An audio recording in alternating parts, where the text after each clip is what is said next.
I'm muted. Okay. Anyway, welcome to the Killstream. I'm your host, Estan Ralph, the owner and the editor-in-chief of theralphreport.com. Yes, fuck you. Yes, I'm muted. Okay, you got me. I was muted.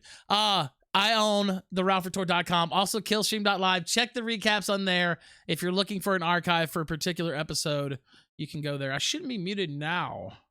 Am I still muted? No, I'm not muted now. Am I? I don't know. Let me see. Am I muted? Hold on. Let me see. Hold on. Okay, it should be good now. Okay, I'm just double checking. Fuck you, chat. Also, okay, going through. Thank you. Yes, I'm good. Thank you.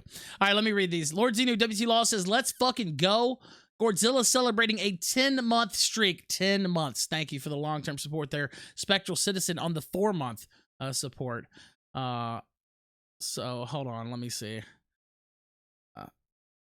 Okay, Kaz, they can hear me now, Kaz. What the fuck? Oh, my God. Okay. Lord Zenu WC Laws with, 5 lemons there. Ninja Guinea from Mike Hancho says, let's fucking go. Fungerumple says, are these lit as fuck kill streams a new normal? Okay. Okay. All right. Yes, I know I'm good now. I know I'm good now. Lord Zenu WC Laws says, will Bibble let me work in the fields for restitution? I'm not sure. I'll have to ask him about that. Patrick says, what's cracking, my looters? I'm watching live tonight. Cold Steel the Hedgehog says, protecting my families in California. Pray for me. Pray for you. Dead Kulaks says, local gun shops are emptier than during quarantine. Horrible Gamer says, why haven't you done it? Hashtag go bald for BLM. I haven't done it yet. That's true. Ada Wolf Subculture with the host. Flamenco with the host as well. Tuesday with the Diamond here on Thursday. All right. Gators coming in at a certain point. Let's see here. Let me throw out the call link as well. Harrison Smith's coming up in about 30 minutes. Already have that ready. Harrison Smith from InfoWars. Let me throw this out here. This is the Discord link. You can join that way and call in. There is a few things I want to get to. First thing is this. I tweeted. I just happened to be watching Twitter when Trump tweeted this out. He said, the problem is not the very talented low-flying helicopter pilots wanting to save our city. The problem is the arsonists, looters, criminals, and anarchists wanting to destroy it and our country, in parentheses. And I tweeted this out underneath, average Biden supporter. I think this clip's from Friday. I don't remember which movie this is from, actually. I just typed in looter into the GIF machine there on Twitter. And that, by the way, don't write that in chat, moron. But yeah, I did that on Twitter, and I had about, I don't know, 20 or 30 tweets talking about we're going to report you. This is racist. This is against the rules to post on Twitter. First off, this is absolutely not against the rules to post on Twitter. But I thought it was really funny how pissed off. I mean, they were enraged. They're still blowing up my Twitter even now. All I did, I swear, is about a 5-second tweet. I just typed in looters into Giphy, and that was what came up. And it was definitely worth the hassle. Because they've been flipping out. Now, Bibble is out tonight. He said this, he said he had some problems. I said, hope all is good. I did send, I thought I sent the Harrison link. Okay, you're right. I thought I already sent that. Okay, give me a second. Fuck. Okay, let me send this to Gator. Okay. Now let me go back. Bibble said this. Have a slightly injured limb that is causing me pain. Usual shit. Won't say where in case we get in a fist fight one day. You can't target it. So that was Bibble's logic there. He wouldn't tell me what exact, malady, which limb was painful to him this evening, but he's carefully guarded secret. Also, I showed this at the beginning of the show, but I want to show it again. Tomorrow night, we have Vince James versus Black Skin is Amazing, the next entry in our Blood Sports series. And it's actually going to be on race relations here in the United States. And that wasn't planned ahead of time, believe it or not. We set this up, I guess we set it up during the middle of last week, something like that. I didn't, at that time, I didn't know how big it was going to be. But it turned out to be huge. Now wait, this can't be. Oh, okay. Let me let the caller bot in first. Let me also do this. This is the breaking news, I guess. Gator, are you here? Oh, he's still fixing things, I think. This is breaking news. I don't know if this is true or not, but Minneapolis City Council president says that Minneapolis Police Department will be dismantled and replaced with. Yeah, I'm here. Oh, what's up, man? They're going to replace the police department in Minneapolis with a transformative new model of public safety, is what they said here. They're going to vote tomorrow on the first changes to police. Let's see. Negotiate a stipulated temporary restraining order that will mandate some immediate changes and also set a timeline for the state's investigation. Oh, you're muted on the Hangout. That's why I can't hear you. I'm listening to the stream. Okay. That makes sense. We'll figure out the audio one of these days. All right, I was just reading this story. This just came across the wire. You can hear me now, right? Yeah, I can hear you fine. Okay. They're voting on some changes, I guess, tomorrow. I'm looking through. Set a timeline for the state's investigation into whether the Minneapolis Police Department engaged in racial discrimination over the past year. City Council President Lisa Bender, which is pretty funny, said the city was still working Thursday evening on details. Let's see. I'm trying to see if it has any details. Department of Human Rights. I guess that's Minnesota Department of Human Rights. Yeah. State Human Rights Commissioner Rebecca Lucero has filed a complaint, I guess, against the local police there. Let me see if we can find her. This is her right here. Department of Human Rights. She looks like the Goblina meme. Gator, have you seen this? I mean, seriously. Oh, life imitates art. There it is right there. Oh, it's true. All right. Now I'm trying to see deep structural reforms that address systemic racism in our laws and policing. That's what they're going for. Now, I don't see a lot of details. Let's see. Fully support shifting from a traditional police department to a wider public safety department oriented towards violence prevention and community-based services. In that kind of scenario, it's possible that social workers or medics, oh, wow, this is going to work great, would respond to some calls now being handled by police. Major reforms of that kind would not happen immediately, she said, but are more likely to be discussed later. I.e., they're not going to happen, but we'll see. She said they would involve opportunities for community input. That's about all I got out of that, Gator. What do you think? Yeah, that sounds like some bullshit. That's what it sounds like to me. Yeah, I don't know. The public safety department. We'll see how the social workers like, showing up to PC Peter there, to take a call. With no weapons, no nothing, no protection. I'm sure that'll go great. Before we enter the premises, can you tell us what your pronouns are? Let me read through these. Mega Wallace says, "Thanks for all those marathon riot streams. You're very welcome for that. We're getting back down a little bit to normal unless shit breaks out again. So we started a little bit early tonight, but it's settling back in. We have the blood sports tomorrow. I'm gonna take the weekend off. I'll be in Alexandria, just relaxing. May or may not be there for the D&D stream, but we shall see. Kind of just gonna decompress, Gator. A lot of streaming. Alexandria is pretty close to Washington D.C. That's true. Just saying. Well, if the shit breaks out again, I'll be up there in the area. Of course, I was here. I mean, Richmond was kind of a hot zone too. All right, let me that Harrison Smith right there. I think it. All right, let me change this. Change the layout. All right, he's still getting ready because I told him 10. Let's see here. Cooper says social justice warriors gonna get their ass kicked. Benjamin Danklin says time to get up out of mini. Maybe have Ricada on. I like your spelling of Ricada. Also, Gator, can you switch over to the or Harrison? Can you mute yourself real quick before I bring you on? Yes. Okay. There he is. Looking fresh as fuck. All right, let's Cooper, I read that already. Okay, thank you, Cooper. I think I read all these. Let me double check. We're on entropy. Oh fuck, I didn't start up entropy. God damn it. I'm sorry. Apologize for that. Oh man, Ralph is. You know what's so fucked up is I had it sitting here just ready. All I had to do was hit the button, and I fucking completely forgot to hit it. I'm sorry for those of you like. Because Bibble's not here to remind you. Oh man, I had it all ready. I was sitting here thinking, "Oh wow, you're really on top of the ball tonight, Ralph." And then I came on muted, and then I had the back and forth, which of course they were lying that I was still muted, and so we have to do that every single time. And then I didn't even hit entropy. So basically, I fucked up everything, Gator. Par for the course. I mean, what else is good? Well, you know, it's a charming though to fuck up everything, Gator. Apparently, okay. Also, one thing I did want to hit up: can 2020 even get any worse? Carol Baskin awarded the zoo. These are intro stories, by the way, in case you can't tell. They're meant to be a little light, Gator, a little fluffy, easy, you know, like easy to digest treat or something like that.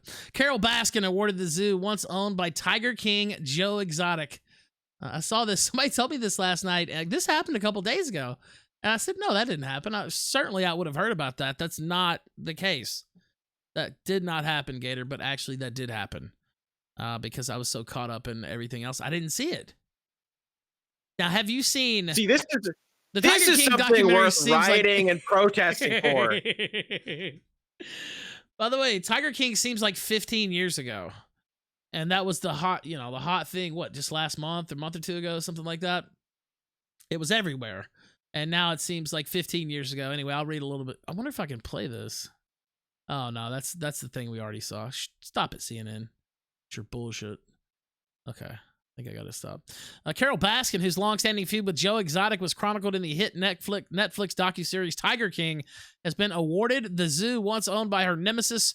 A judge ruled in favor of Baskin's Big Cat Rescue Corporation Monday in a lawsuit against the Greater Wynwood Development Group, LLC.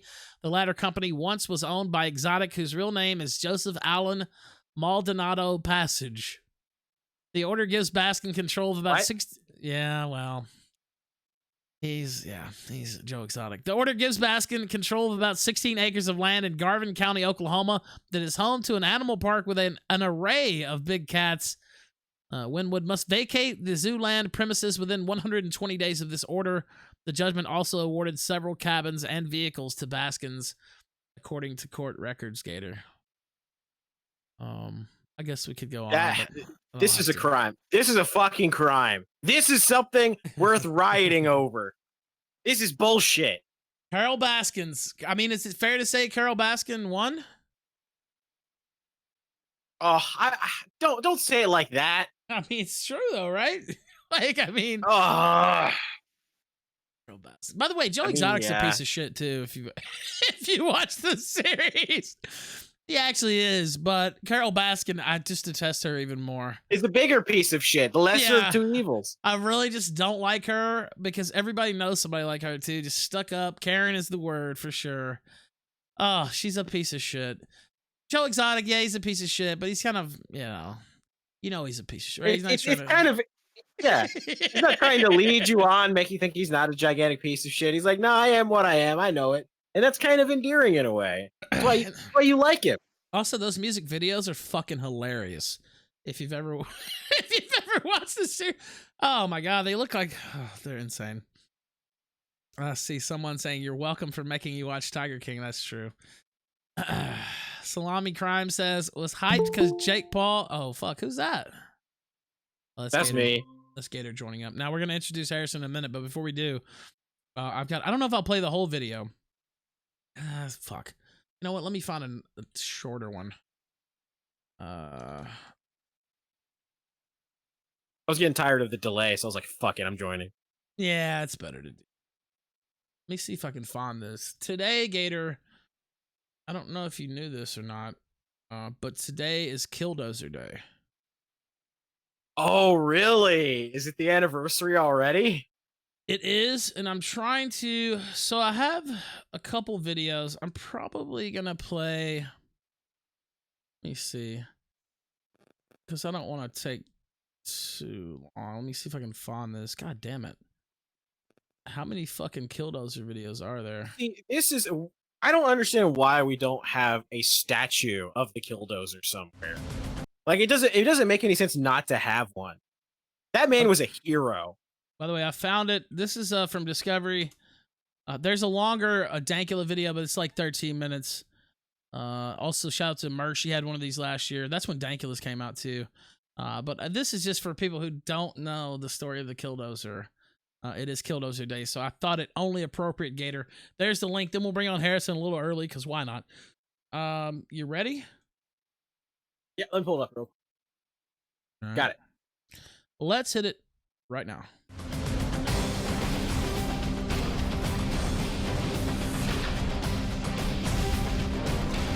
This intro is so...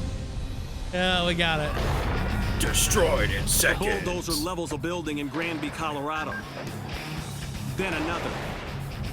And another. It's part of a meticulously planned citywide demolition project. And what like the bulldozer went crazy. But this plan wasn't put together by city engineers or construction workers. Just received a 911 call reporting that there is an out-of-control bulldozer. It's the brainchild of an angry man with a grudge against a lot of local people and businesses. They can't tell who's driving it, but there is someone inside. The man inside this armor-plated bulldozer is Marv Heemeyer. As horrified townspeople run for their lives, Heemeyer wrecks buildings and vehicles one after another.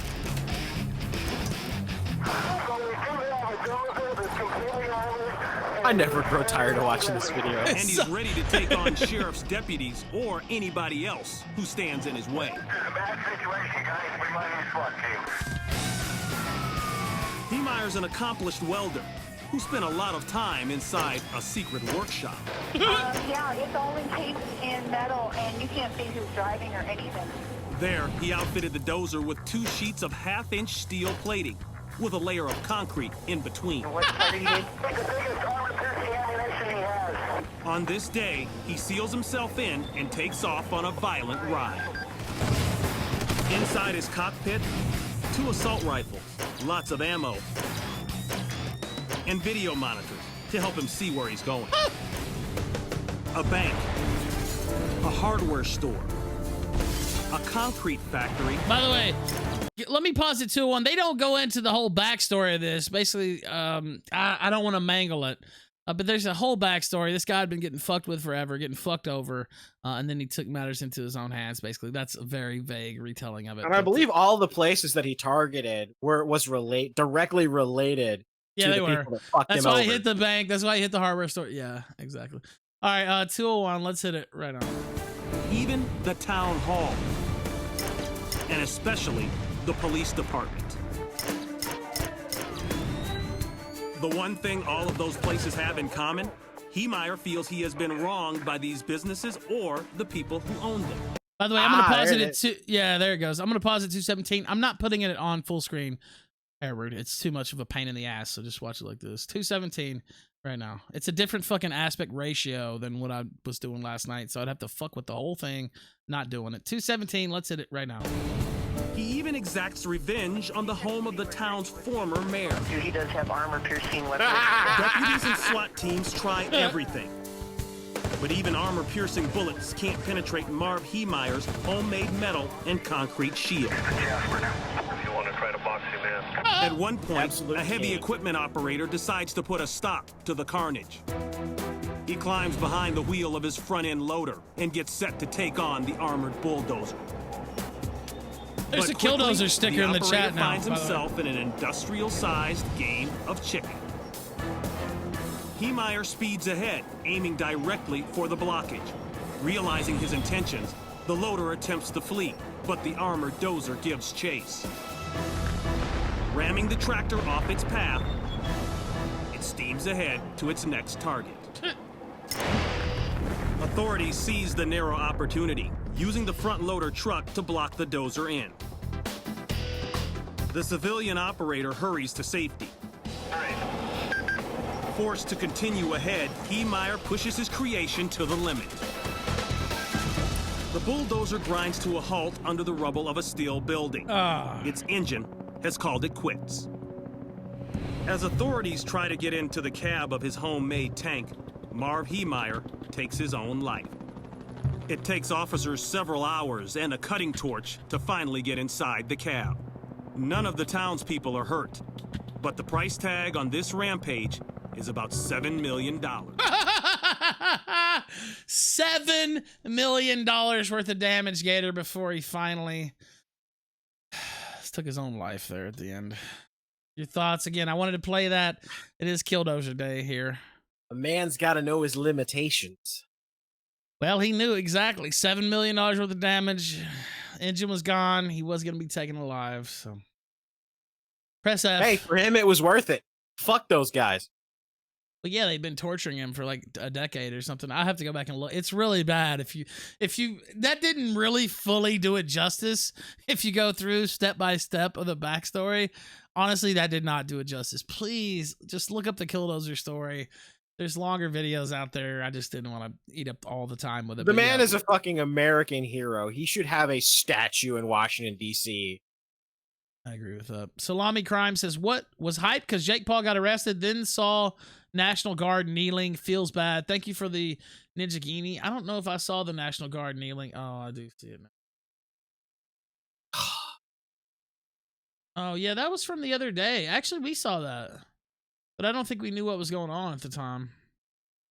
Let me see. Yeah, that was in Hollywood, I guess. Looking through here. Pull that up. Yeah, and also I think there was... that you mentioned in Hollywood, it was huge. And shut up, sir. I'm trying to speak. Didn't hear that, Gator, but... I was in another tab trying to play on its own. Yeah, rude news anchor tried to interrupt. There goes that photo right there, by the way. I wanted to pull that up. Dead Kulak says, tread on those who try to tread on you. That's fair. Hate Farmer says, I run the Killdozer Reenactment Society. Shout out to Hate Farmer. I saw they had a stream going right before we came on.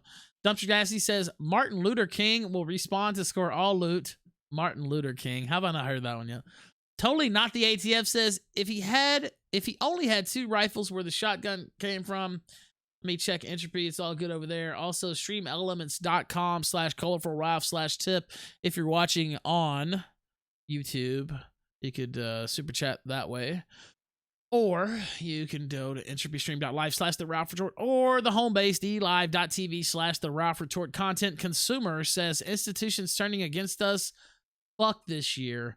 Yeah, you know, Fuentes had an interesting tweet. I think it was last night or day before yesterday, where he said, you know, the whole idea that these quote-unquote protests, this civil unrest, is not supported by the media and not supported by the institutions. Just look at what's been said. I haven't even got to this yet. I guess I'll pull it up. It's amazing. It's Rockstar amazing. Games even, Gator, put out something today. Go ahead. Yeah, go ahead. It is amazing to me that they can, at the same time, say that they're fighting institutional racism, point to about 500 different companies that are part of the institution of society, echoing their talking points. It seems like we have an institutional problem, but the problem isn't racism against blacks. It's racism against some other people.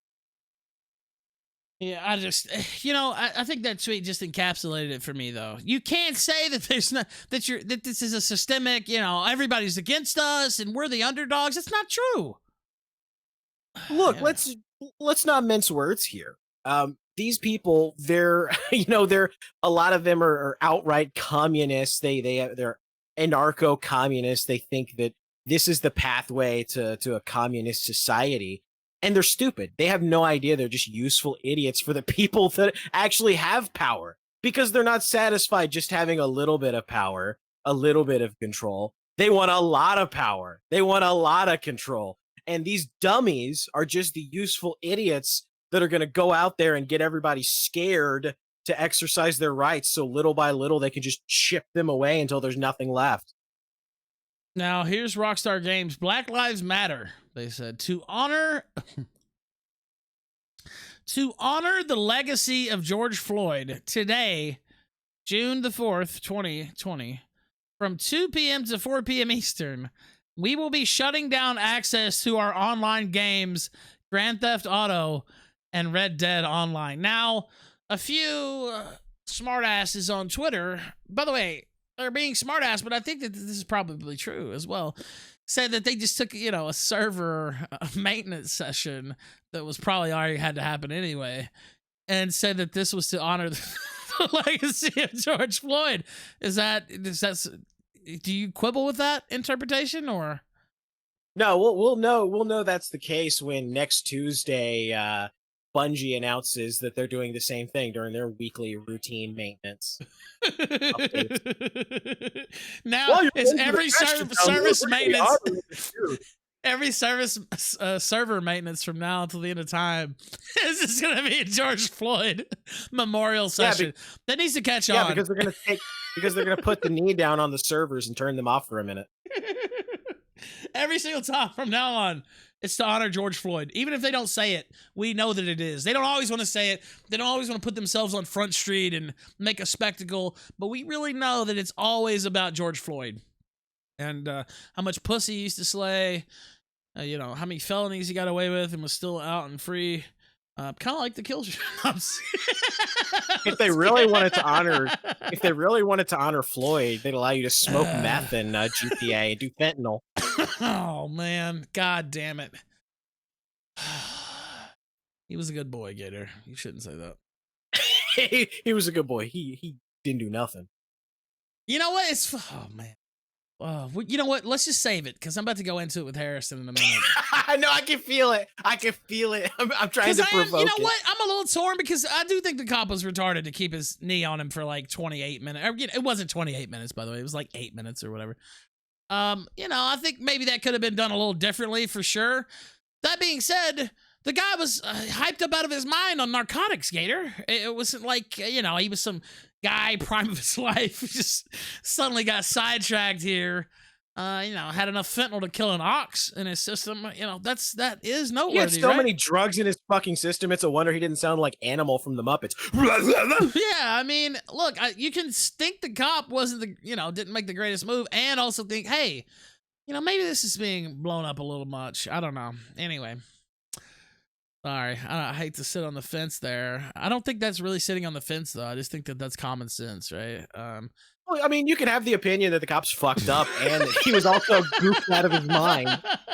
Right? I can sit here and say... It's not a mutually exclusive thing that the dude was on more drugs. I can sit here and say, you know what? That guy was mostly detained. He was already handcuffed. You really didn't have to do the whole knee thing for 10 minutes or whatever, 8 minutes. And I can also say, wow, this guy was high as a fucking kite. Like, I don't know if this was just natural causes here or, the knee. Anyway, I'll stop now. Let me read these and then we'll bring Harrison on. Legacy. Quite the legacy. Wonder what they'll do to celebrate my legacy when I'm gone, Gator. Celebrate, probably. Get drunk as fuck. That's what I want you to do. Base Nibba says...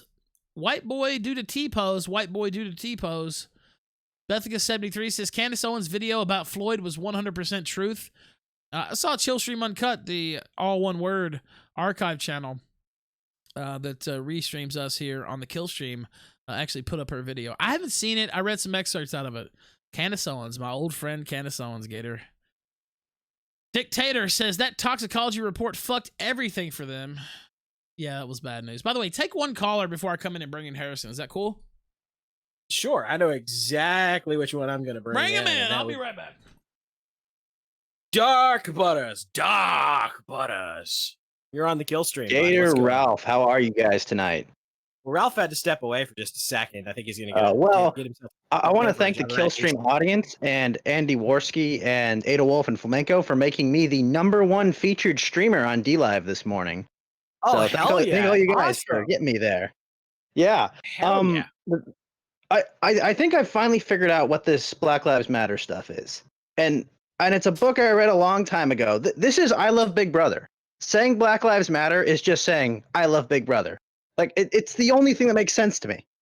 By the way, this is Dark Butters. Where's Butters? That's what I'm wondering. Is he safe? What did you do to him? I'll never tell. You killed him, didn't you? Regular Butters is okay. He's just kind of doing shit right now. Okay. I'm just making sure. It would be convenient for you to just slide right into this place fully, huh? No, I can't play the violin. I could never replace Dark Butters. I make no music, Ralph. You know that.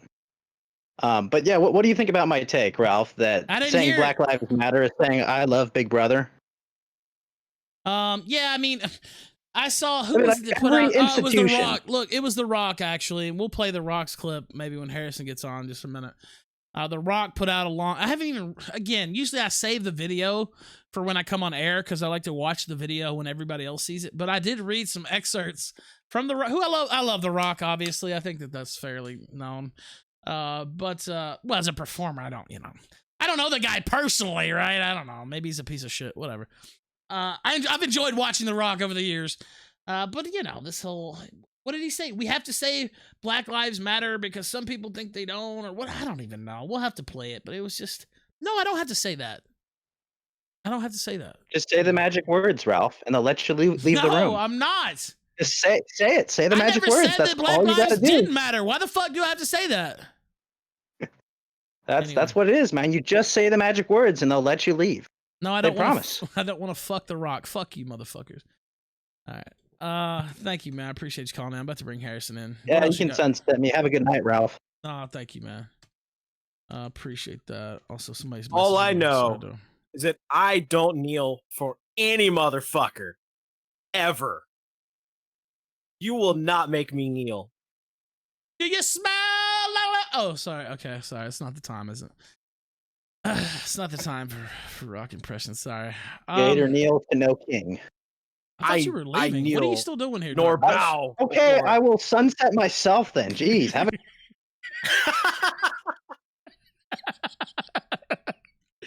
It's too easy. Oh, we love Dark Butters. I'm sorry. I like what somebody in chat said. If you take a knee, you take the D. That's right. When you bend the knee, you take the D. Oh my goodness. All right, sorry, I'm having to catch up. Can we bring in Harrison? Harrison, can you hear us? I can hear you. Can you hear me? Yes, I can. Yes. Good evening, gentlemen. Good evening. Now let me do the spotlight here. Okay. Now, we tweeted out this photo. We showed this photo last time you were on, by the way. Somebody made this. One of our brilliant viewers made this, but I'm not sure if everybody saw it. It's you with a side-by-side David Koresh. Now, Oh, yeah. you look similar to Koresh facially, just, structurally, but I think what really does it is, did they tint your glasses like this? I'm wondering too. Yeah. They weren't like that, were they? No, that's some there we go. high-level Photoshop right there. That's some fucking good shit, dude, because obviously your glasses are not like that. Anyway, good shit. Okay. Welcome back to the Killstream, one of our favorite new guests that we've had on the last, 5 or 6 months or so. You work for InfoWars, correct? I do. Now, how are things going over there? Great question. That's a great question. Crazy as ever. If I wasn't here, I would be in the InfoWars tank confronting protesters right now. I think somebody's doing that right now. Now, so we watched this video the other day, and I didn't even know. I still don't know, by the way. You're going to answer it just in a minute. I said, that sounds like Harrison Smith talking It through did sound like Harrison. Now, was it actually you, or was that just me drunk saying that it was you? I don't know. Talking through the loudspeaker on the car? Yeah. No, that was not. That was probably Owen. I couldn't tell. I wanted it to be you. Now, what happened? What was the impetus? First off, tell us where this happened. And we showed the video on the show. Of course, we've been wall-to-wall riot streams for the last week and a half or whatever. Honestly, I probably know as much as y'all do. For the past week, I've been like Minority Report, just 7 streams open, just pulling clips. I've just been like insane the last week. I don't even know what happened. They parked that tank is actually parked right outside of my office. So I just came in and it's all smashed up and the mirrors all smashed and everything. It's crazy times, man. I think it was in Austin for sure. And I think Owen was in it. Yeah, I'm pretty sure it was in Austin. They didn't say that, but I mean, that's not the type of vehicle you take on a long road trip. Or oh yeah, dude, we take that all the time. We had it in DC for CPAC. But wait, do you drive it all the way up there, or do you haul it? That's what I want. Somebody drives it, yeah. Holy shit! I didn't know. I thought you might put that in a truck or something. I didn't realize you just rode it up there. I could think of nothing more patriotic than driving a big ass gas guzzling vehicle all the way to DC just to dunk on the shitty protesters outside. Imagine you riding down the highway too, and you see that just Hell yeah, right? There's no better ad for InfoWars, by the way. It's No, it's awesome. All right, now you mentioned you've been watching this as much as we have. Again, wall to wall, pretty much here on the Kill. We had a 5 hour, a 6, and a 7. You know, just stream after stream, hours and hours. What are your thoughts on the civil unrest here in the United States? Nice simple question to start out. I like that. No, it's I mean, it's what we've been saying is going to happen forever, right? It's Alex Jones, like there are so many articles being like Alex Jones thinks there's going to be a communist uprising one of these days. So, you know, just tomorrow's news today, yet again, not particularly surprising, I guess, but I mean, this is unparalleled. Like what we're living through now is historical beyond belief. And that's an obvious thing to say, but like, if you really think about it, especially the way y'all were talking about, like, you know, who's responsible for this in 100 years, we aren't going to be here to explain what actually happened and what was actually going on. So like, this is a conflict where if we lose 200 years from now, literally children will be taught in school, like there were these peaceful protests and then these white nationalists came and started looting and, you know, we had to put them down. Like, that will be the actual historically valid, you know, belief about what's going on right now. So it's just crazy to me, not only that we're living through this unparalleled, unprecedented, you know, uprising insurrection in America beyond anything anybody's ever seen before, but I'm also able to watch it in live time on 6 different screens and like pulling clips constantly. It's crazy. It's There's a something crazy, exhilarating crazy about time. it too. Like I talked about this. I mean, honestly, it's fun to cover it, and it's fun to sit here and, you know, commentate and make jokes about what's happening, and, you know, watch it in real time with everybody else.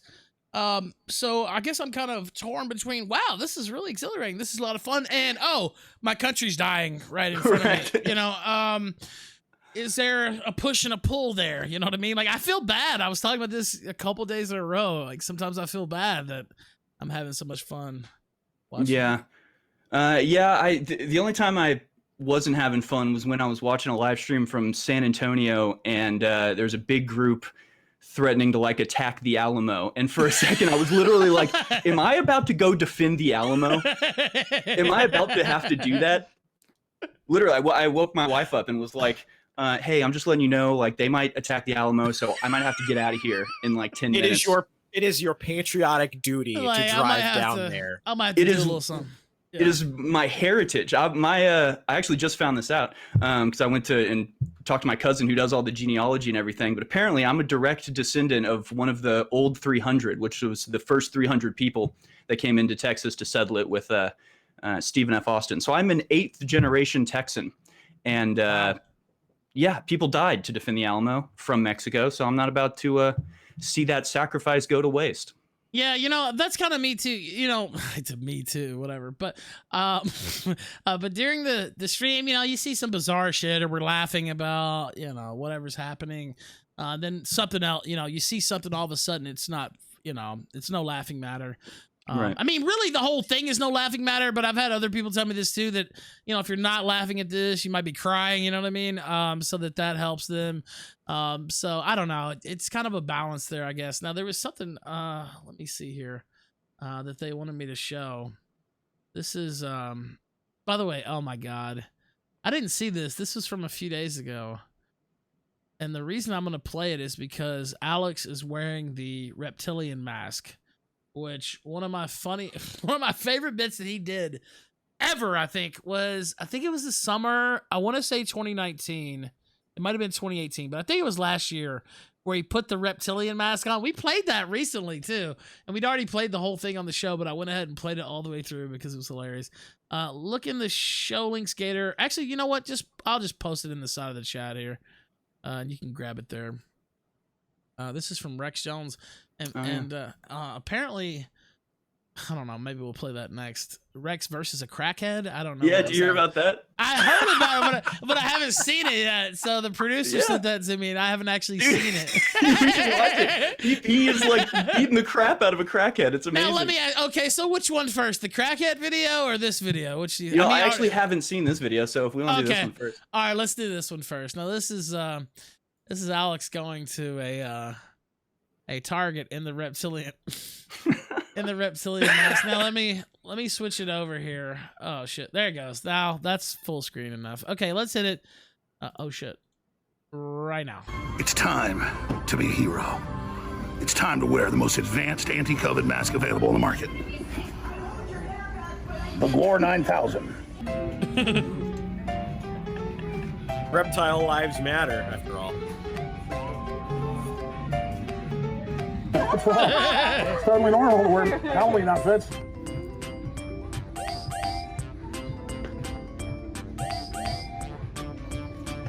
He probably gets noticed less while he's wearing a mask. No, he This is how your moral record. When the urge comes, it is time to procreate. I must find a quiet place. May I lay my egg here? I don't care what that mean human says. It's my right to lay an egg here.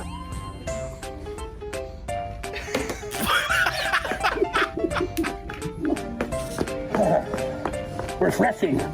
The mask not only keeps me safe, but my baby as well.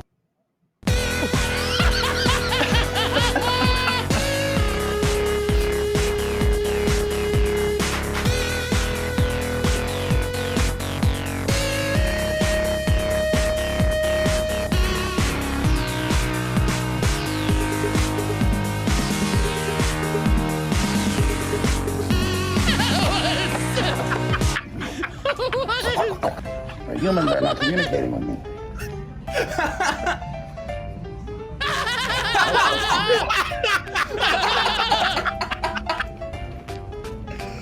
Oh my god. Bill Gates will now block out the sun. I will build this rocket and escape your planet. I've conquered a lot of planets. This was pretty easy to conquer. Thank you. Thank you, Earthling.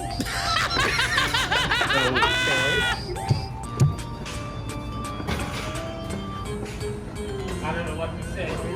I don't either.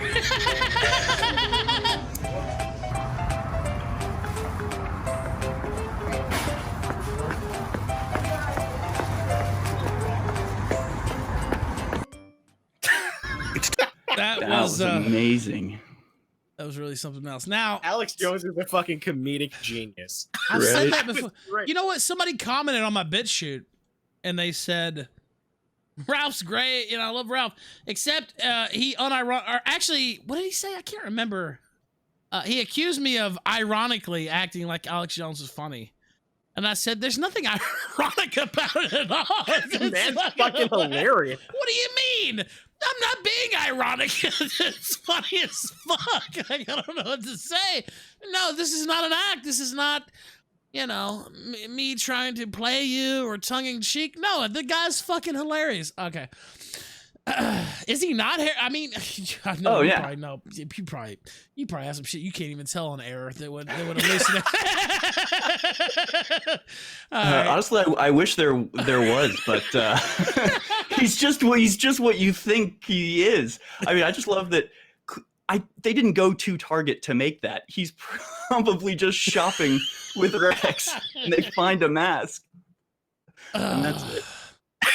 He just pulls that out and just starts doing it. Yep. Now, this is the Rex versus a crackhead. No, wait, hold on. Let me see. Let me see if I can find. I'm Rex Show.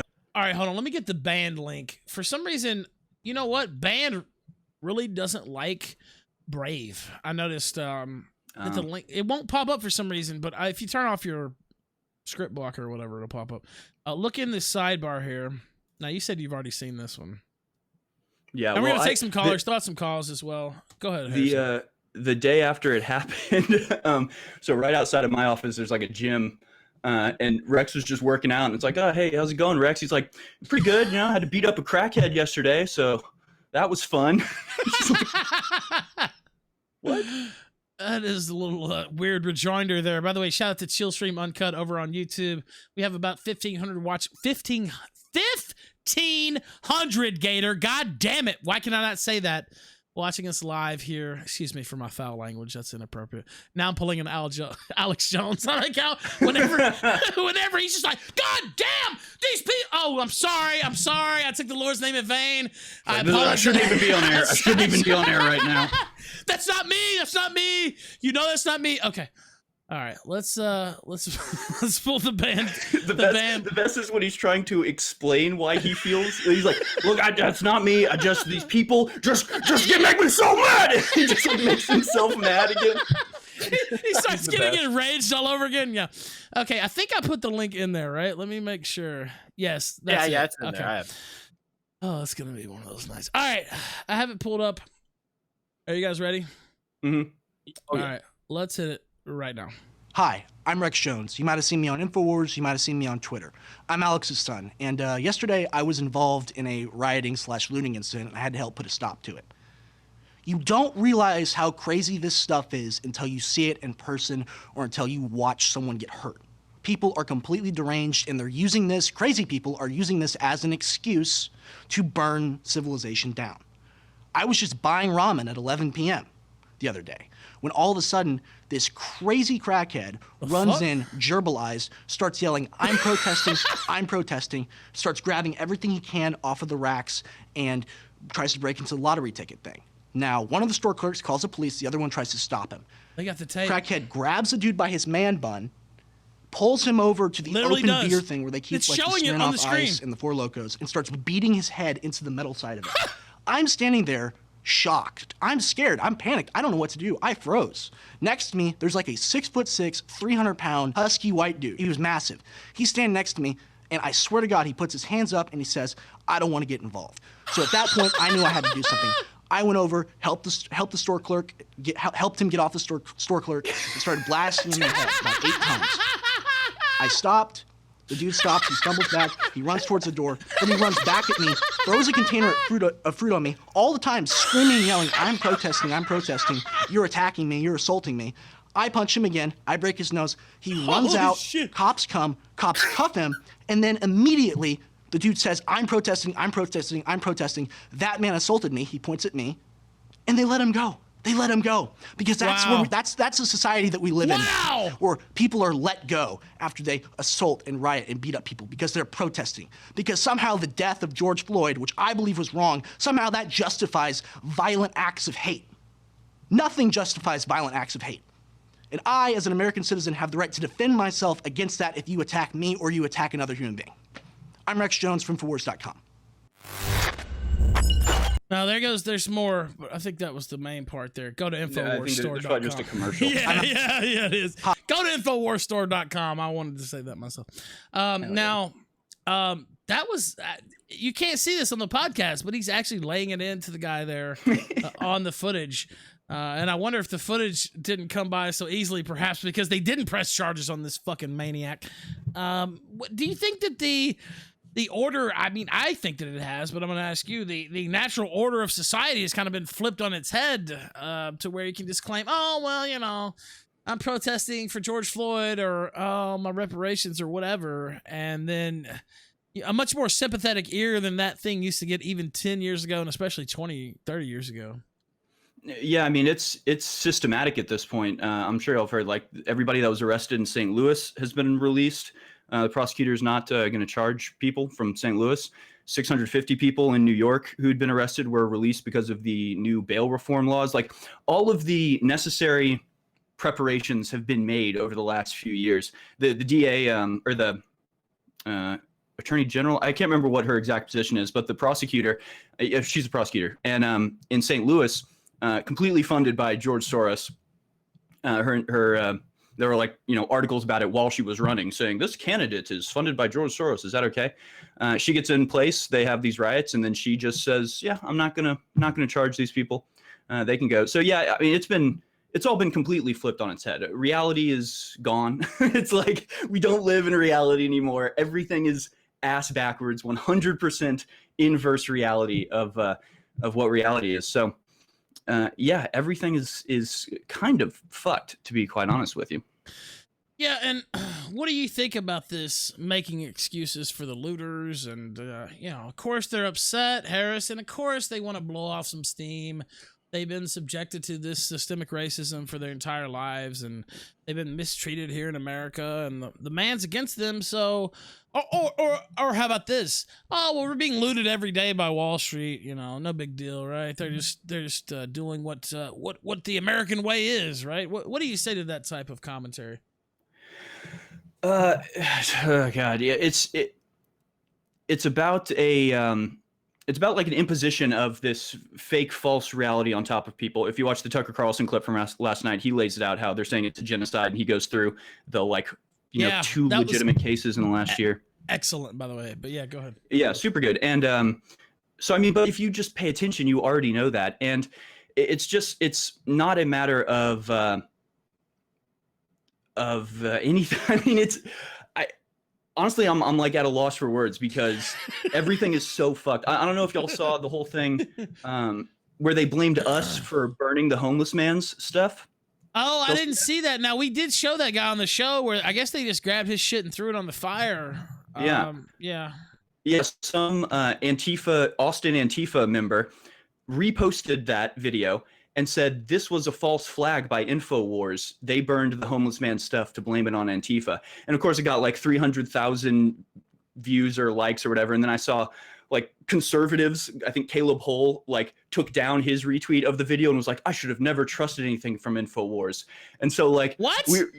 It's like, how do you even approach this? I mean, it's the inverse of reality. We film Antifa burning a homeless man's stuff. We put the video up. They say, no, actually that was you. And everybody believes them. So it's just like, I don't know. We joke at InfoWars, like we're in this little bubble of reality where it's just like, we know what happened. We were there. We filmed it. I didn't film it, but Zach did. But, and everybody just believes the literal opposite of reality. And we don't have the voice to fight back against it. They don't believe us. It's insane. It's absolutely incredible. Well, so I got a story today. Michelle Malkin, excuse me. I always want to say Malkin for some reason. Maybe that's my South. I just want to say Malkin. I get that hard accent in there. I don't know why. It's just something about the Southern culture that I want to say that. But she got suspended on Twitter. Now, let me tell you why she got suspended on Twitter, Harrison. I think you probably already know, but I'll read this for those who don't. Twitter censors Michelle Malkin for advocating force to deal with violent criminals. Twitter locked the account of Michelle Malkin on Wednesday after the conservative author and columnist suggested the use of force on violent... Well, I mean, she didn't really suggest it, I think. Well, I mean, I guess. I don't know. Well, I'll let you decide. In case I wasn't clear, violent criminals should be shot, is what she said. Now, is that a controversial statement, Harrison? I don't really... Well, I was thinking about this today because there were all these people being like, oh, the cops are using violence. It's like, do they not realize what the purpose of cops are? That is the reason for the existence of cops, is that we deputize, we appoint certain people to have the monopoly on violence. Like that's what the state is, and that's what cops are. And like cops are allowed to use violence when it is necessary, when it is, for the safety of the public. Like, but it's been this weird thing where it's conflated, like any violence at the hand of the cops is equivalent to just them beating the crap out of a completely innocent person. Like they're not the same. If somebody's trying to hurt me or hurt my wife or something, I want the cops to physically stop. That's what they are there for. Violent criminal, that denotes like a person in the committing an act of crime, right? They Right. have a gun held up. They should be shot, right? Yes, these are like the obvious baseline, just undeniable things that are now just doing it because gone. you have fun killing people, or I want to go and play Tombstone or whatever. OK Corral. It's because they're committing a violent crime. They're killing people. They're hurting people. Those type of people need to be neutralized. It's not about I have fun shooting them, right? I mean, I don't know. Right. I didn't think that was a controversial statement. Well, this is the entire problem with Black Lives Matter and this whole movement in the first place, is that like around 2014, 2013, there was actually starting to be a lot of like knowledge of and awareness of the violence of the police and the way that they've been trained by Israel's, Mossad would train NYPD. They would withhold local government, local police offices funds until they accepted training or accepted MRAP vehicles, these heavy assault vehicles and stuff. So like they were purposefully militarized. It was bad. That's when all of these killings started to happen because of the training they were put through. And so, I always stood up against that. I always, thought that was a terrible thing.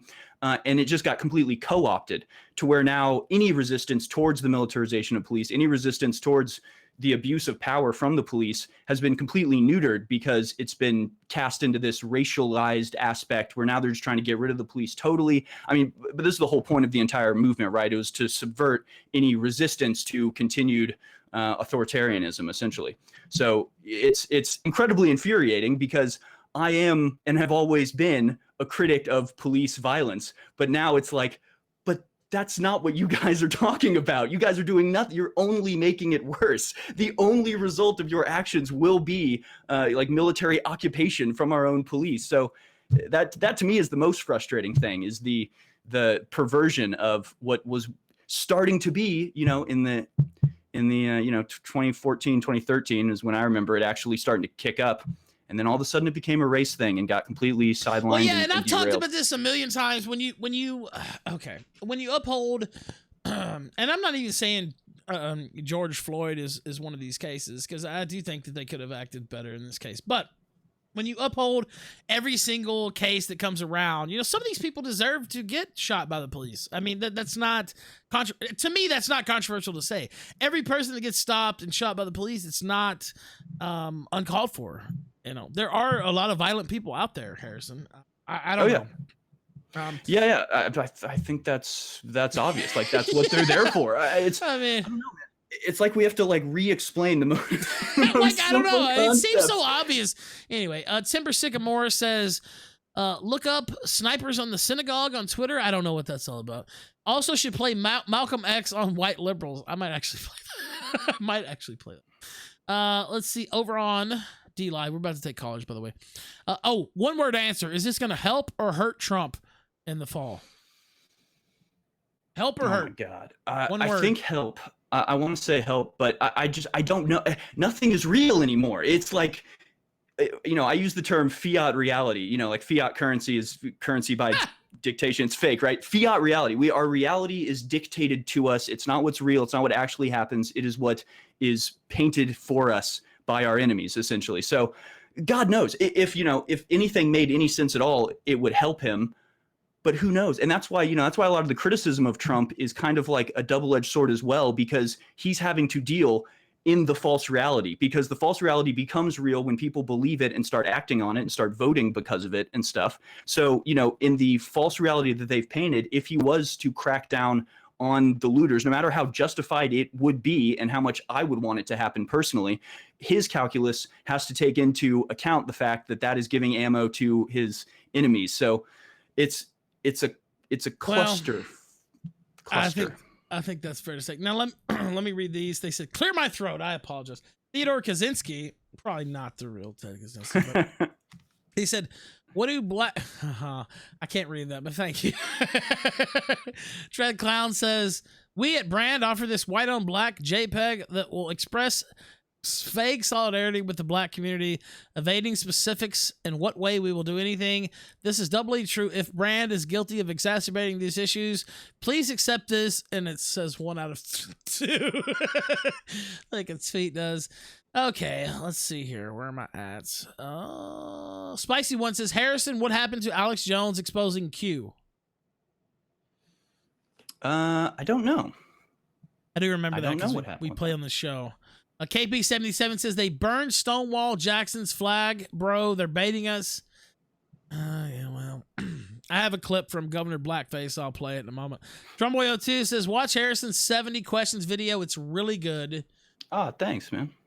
That just came out like 2 hours ago.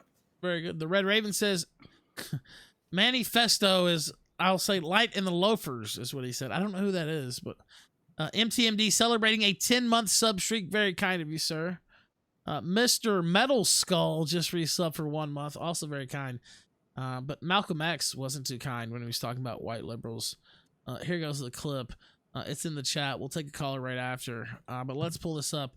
Let's hear from Mr. Shabazz himself, and let's play it right now. There are many whites who are trying to solve the problem, but you never see them going under the label of liberals. That white person that you see calling himself a liberal is the most dangerous thing in the entire Western Hemisphere. He's the most deceitful. He's like a fox, and a fox is always more dangerous in the forest than the wolf. You can see the wolf coming. You know what he's up to, but the fox will fool you. He comes at you with his mouth shaped in such a way that even though you see his teeth, you think he's smiling and you take him for a friend. That's pretty good. That is pretty good. That's Malcolm. That's that's kind of a.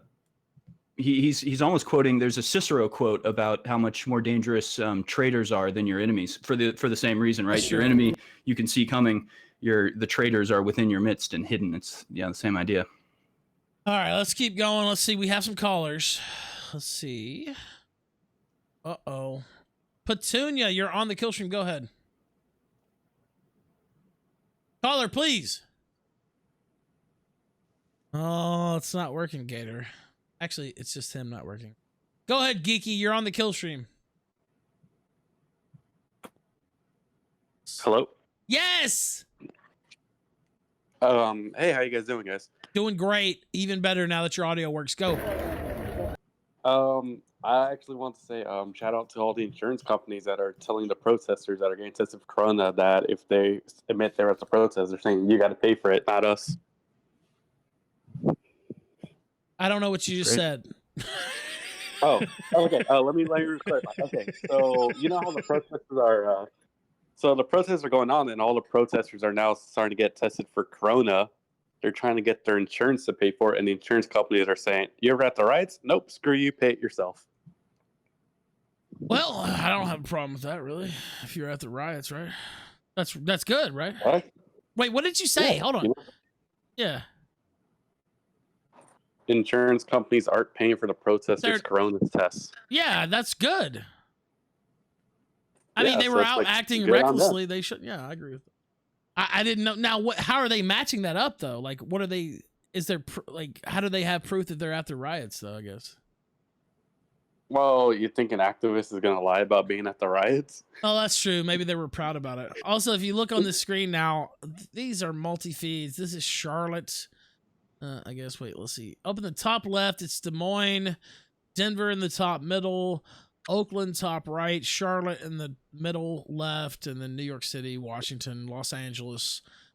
Doesn't appear to be any violence going on right now, but we are monitoring the situation, of course, here on the Killstream. All right, go ahead, caller. What else you got? Just fuck Eric Garcetti for cutting the police budget. Can't wait for the city to burn again. And that's all I got. Thank you, sir. I appreciate that. Also, I apologize. The first time I couldn't, I was doing 3 different things at the same time. He had a kind of a complicated thing that he said there, and I was like, wait, hold on. What are you saying? Mexican and Cheese just subscribed for a month. Thank you very kindly. Maximus the Merciful says, Harrison and Alex versus Rogan and Jamie tag team match now. Oh, hell yeah. Dictator says, new Frank Castle video dropped, my dudes. I actually saw, man, I don't know if he put one out on YouTube. There was one on Gumroad that looked pretty fucking hilarious, I have to say. All right, let's take another. He went to some of the protests. I didn't realize he had been there, actually. I should have noticed that. But Fish and Soil, go ahead. You're on the Killstream. Well, I was originally going to ask about Alex Jones exposing Q, but I guess you don't really know that. I guess my question would be, what do you think is the biggest threat in terms of the leftist agendas that are being pushed, like communism, transgenderism? Which one would be the most effective to attack first? They all go hand in hand. And again, it's about separating everybody from reality, right? Obviously, the most dangerous thing right now is the fact that you have city council members, including ones in Austin, which is where I'm supposed to be right now, which is protesting against the people, trying to tell them to defund the police. I think this is just an insane suggestion. Anybody with any semblance of, a grasp on reality understands that defunding the police will only make things worse, and it's going to be a sort of downward spiral. There's a lot of other insane things going on right now. I actually got my account deleted a week ago today after the first riot, or I guess that would have been Friday, but because I was posting about the fact that last Wednesday, George Soros came out with something he calls perpetual bonds. And that's the way that Europe is going to get out of the depression caused by the coronavirus is George Soros is going to issue perpetual bonds where you never pay off the principal of the bond. You just pay the interest on the bond forever. And so he wants to give Europe $1 trillion, and then they're going to impose a tax and pay him $5 billion every year for eternity. It's called perpetual bonds. So that's happening right now. There's, when something crazy is happening, that's like the magician, waving the rag up. You're supposed to look at the other hand while this is happening. So right now there is a ton of insane things going on behind the scenes that all sort of coalesce in this one, subversive mindset that has been proliferated throughout everybody. So I don't know. I don't have a lot of hope right now. I'll be quite honest with you. I really feel like I'm not. Wait, you were full of white pills last time. What happened? Hold on. Go ahead. Well, it's, so like the situation we're in now is you have a bunch of rioters going and what they want to tear down a Confederate statue, right? And so the mayor comes out to negotiate with them. And basically what they come to is, hey guys, don't tear down the Confederate statue. I'll bring a bulldozer in and tear it down tomorrow. So like this is an insane situation to be in where instead of letting the protesters tear it down on Sunday, the mayor will tear it down on Monday. So this is kind of symbolic of the whole situation that we're in.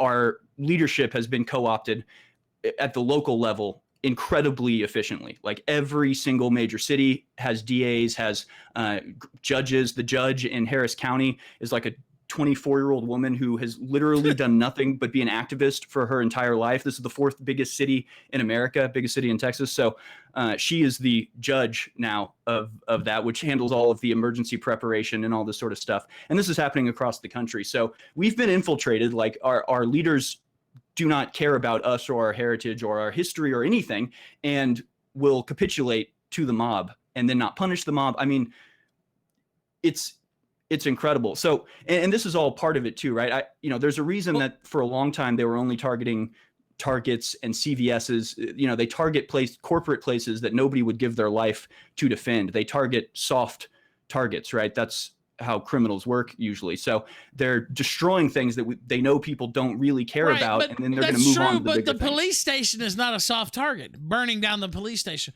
burning down the post office. It is when the police leave, though. Well, I mean, yeah, but that's not what's supposed to happen. You just said it yourself. Right. This has happened before in history. This is not some new phenomena where a mob gets unruly and then the leaders start giving in to the mob and people aren't punished. That usually follows a complete breakdown, precedes a complete breakdown in civil order, right? That's not a good sign when that starts happening. You're presenting the mob as the government. Yeah. I used to, when I first read 1984, I didn't like it because I thought it was like outrageous. I thought it was unrealistic the way it portrayed how easily people could be manipulated. Yeah, I don't know if you remember, there's a scene in 1984 where everybody goes to a protest and they're all holding signs that are like anti-East Asia or whatever it is. And then midway through the protest, the government announced that it's changed, and they say, no, East Asia is not our enemies. East Asia is our friends. It's Oceania that's our enemy, or whatever it is. And all of the people start destroying their own signs, going, we've been sabotaged, right? And I remember reading that scene and just going, this is ridiculous. This would never happen. And then like, here we are where literally you can see live streams of exactly what's happening. And then the next day, everybody's like, wow, these white nationalists are doing this. Like this, the same way that your caller said Black Lives Matter is I love Big Brother. White nationalism is now the Emmanuel Goldstein, right? Everything bad, even if it's your side doing it, it was Emmanuel Goldstein tricked you. Well, yeah, that's the thing. It's actually on camera too. Like it's on tape. Like we have this shit recorded. We watched it happen live, or the whole thing. Look, it's all Antifa doing this looting. That's not true. You know what I mean? It's all Antifa breaking shit. You know what? The protesters were all peaceful. Okay, that's not the case. By the way, there were Antifa out there, plenty, and we saw them. Dick Masterson ran into them personally. It's not like they weren't there.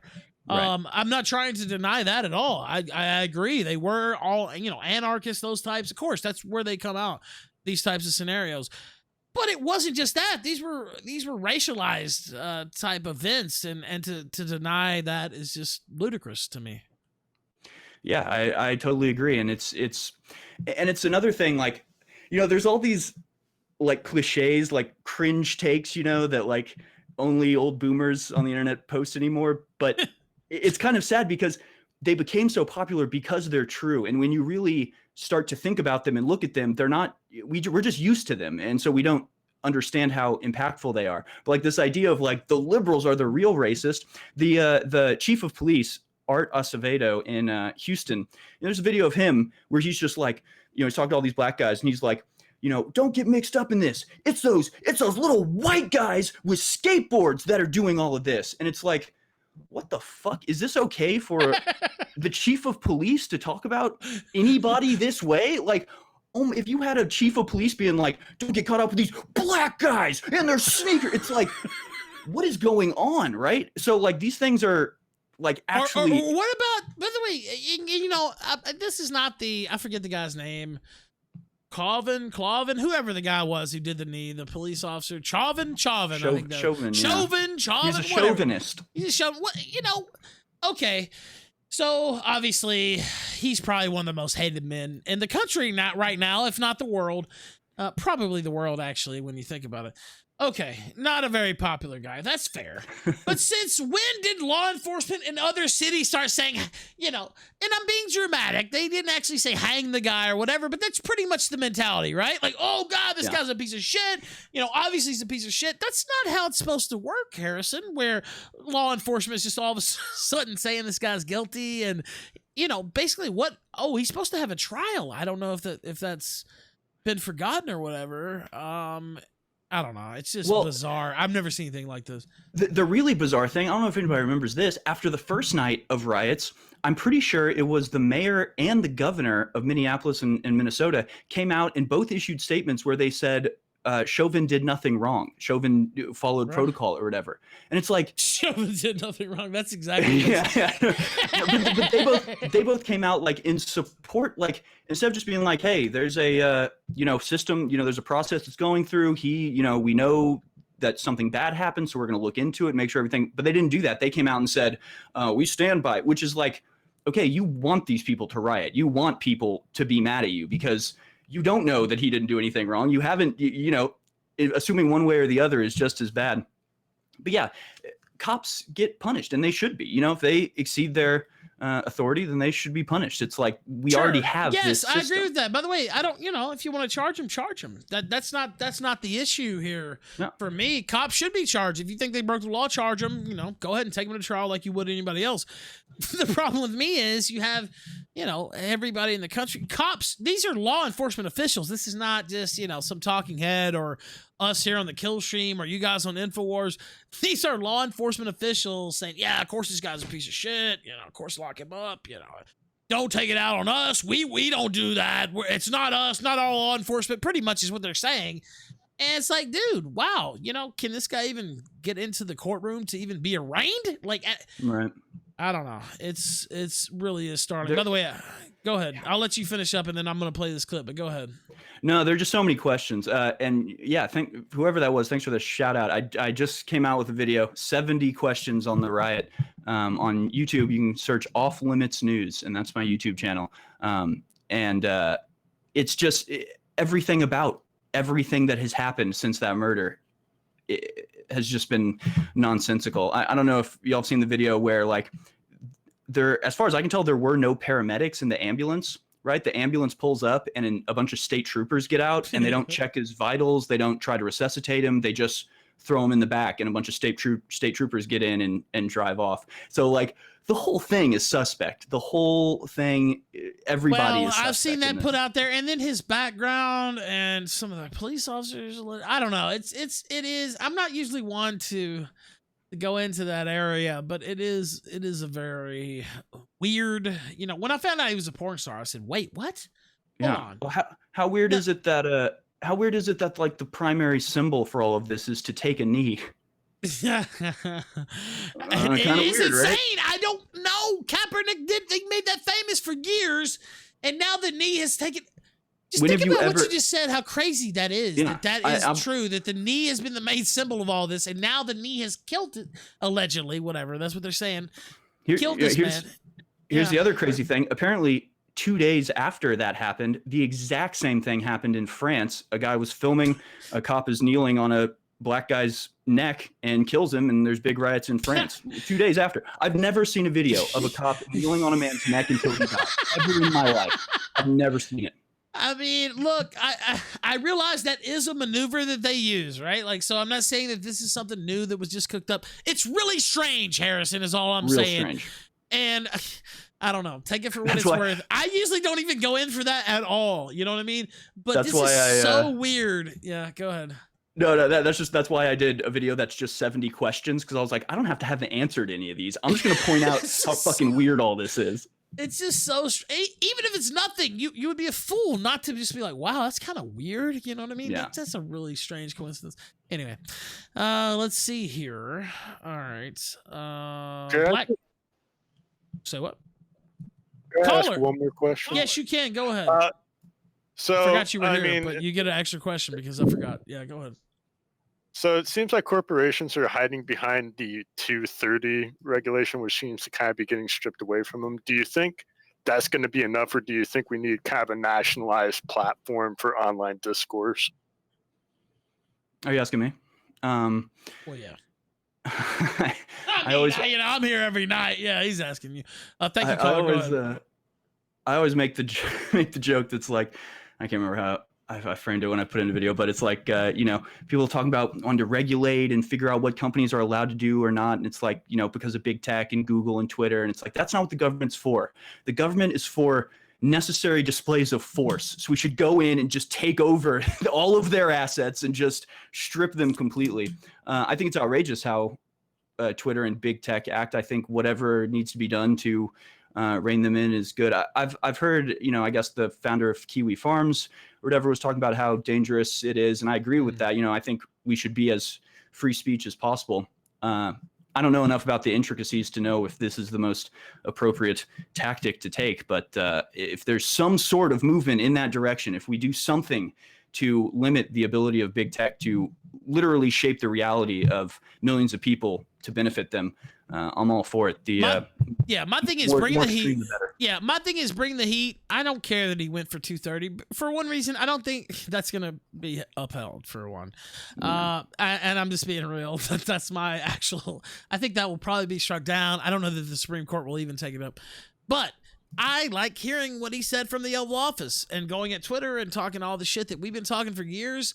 And the President of the United States is saying that, yeah, that's good. You know what? That's good. And like you said, the intricacies, whatever, I don't worry about the intricacies. I just like seeing these people being slapped around and being put on notice, and to have a little fear in their steps that they're taking. They've been unchecked for so long. Not fear, physical fear, by the way. I want to point that out. But just, you know what? This might have a reaction if we do this, this, and this, or if we censor this person. But remember, then they censored his tweet the next day, so they don't give a shit. They did do that, actually. Okay. Let's see. Black Phillip says, Ralph, what happened to that person that jacked you? They actually brought me in to do a lineup. No, I didn't get assaulted. They just took my shit. They brought me in to do a lineup. You have to go back and watch some old Killstream episodes to get the full lore. But they took me down to the police precinct. I did a lineup. Not like a physical lineup, but like a sheet. They put out all these pictures in front of me. Honestly, I couldn't recognize, so I didn't make an official pick. There were a couple that were close, so I never expected they would catch those people though. Harold Silvatiti says, "Is libertarian / ANCAP, i.e., avoiding politics, a psyop?" What do you think about people who just check out of politics? Yeah, I think it's a total mistake. I think that's exactly what they want you to do.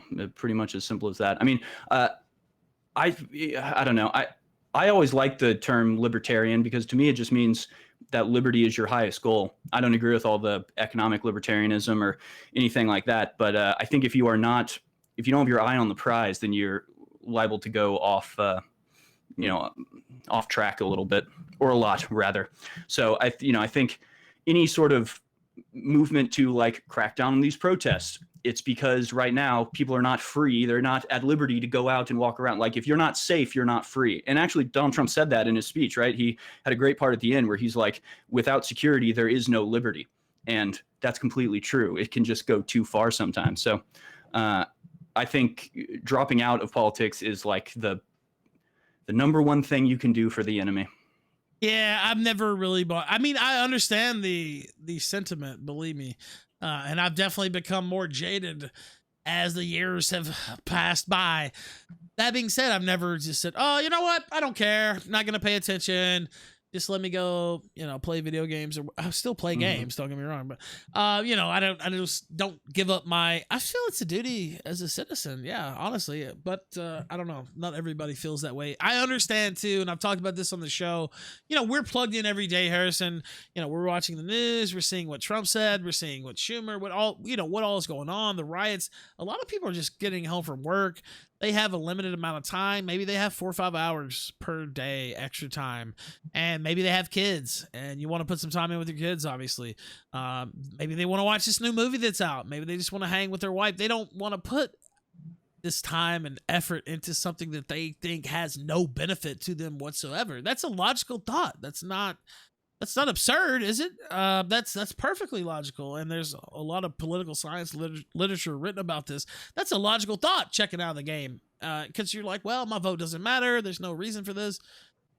That's perfectly logical, but in the aggregate, when thousands, hundreds of thousands of people do that, right. Anyway, and that's also that's part of the false reality that they're overlaying, is that you can't do anything, you can't fight back, nobody will join you if you do. Voting doesn't really matter. Like they would love for you to believe that. And the same, the whole. I don't believe that, by the way. I don't believe that, but I'm just saying, like, logically. Anyway, right. Go ahead. Yeah, no, it makes perfect sense, just from a personal perspective for a lot of people, especially when you start looking into it at first and you realize that maybe everybody's lying, maybe not, and it's like a hurdle to get over to even just understand what's going on. But again, these are all like plans that they have, for the last at least 60 years, since like the invention of like psychology.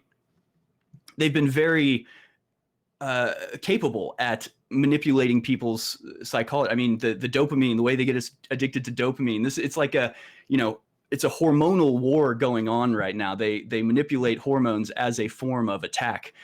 It's insane, but that's actually what's happening. And as long as you recognize it and try to work against it, then that's great. But you can also drive yourself crazy. And if you're unhappy and not actually helping anybody and just complaining on the internet all the time and, separating yourself from your friends, then that's not good. That's, that plays in their hands as well. I think So there's a definite balance, and you have to do what's first off, you have to be comfortable and stable on your own. You know what I mean? If you're living a life that's not like that, you can't really affect much change or right. Work on yourself first, basically, is what I'm saying. And then do whatever's comfortable. I have seen some people so deep, and it can go either side, by the way, so deep into things that they let it affect their day-to-day existence. You know what I mean? Like they can't really function in society because they're so caught up in this. And I get being fired up, but you just can't let that happen. Because you still have to live day to day, no matter what. You have to live in this world no matter what. And if you get so, fucked up, so mentally just praised that you can't handle it, you need to step away. Based Nibba says Antifa is the spark, blacks are the gasoline. Edward Silvatigi says because meanwhile all the institutions are taken over. He was talking about is libertarian / ANCAP avoiding politics a psyop, and we talked about that a lot. KP77 says working together 17 years.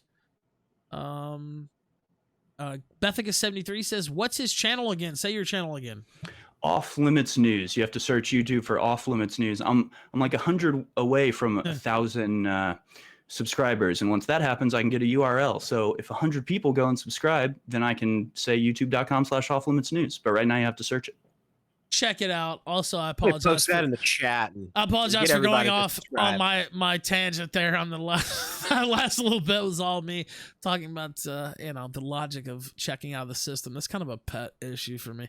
Jack says Jack says Ralph, please invite Durst the Worst as a guest. Okay, I'll publicly invite him right now, and I'll also tell the secretary to do so as well. Tud fuckers with a diamond, 2 diamonds.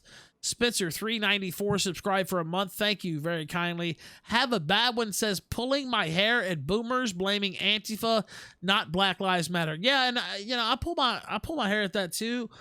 But so I guess, and I've talked about it on this show already, it's not that there's not Antifa out there, because there is clearly. And we've seen it, and we talked about it. We saw Antifa paying a guy off live on this fucking show. So it's definitely happening.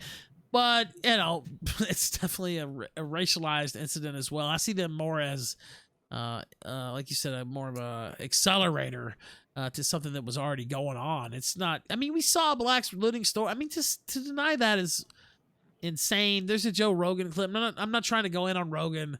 I'll see if I can find it. But, saying it was all white people looting the store. That's not true, Harrison. I don't know what to say. I don't know. Maybe he didn't see all the footage. I'm not trying to personalize it here, but damn, that's just not true. Yeah, it's a ridiculous thing to say overall. But then again, in places like Oregon and Seattle, it is all white people. Well, there are white people. Look, even in some of these videos, there are white people involved. Don't get me wrong.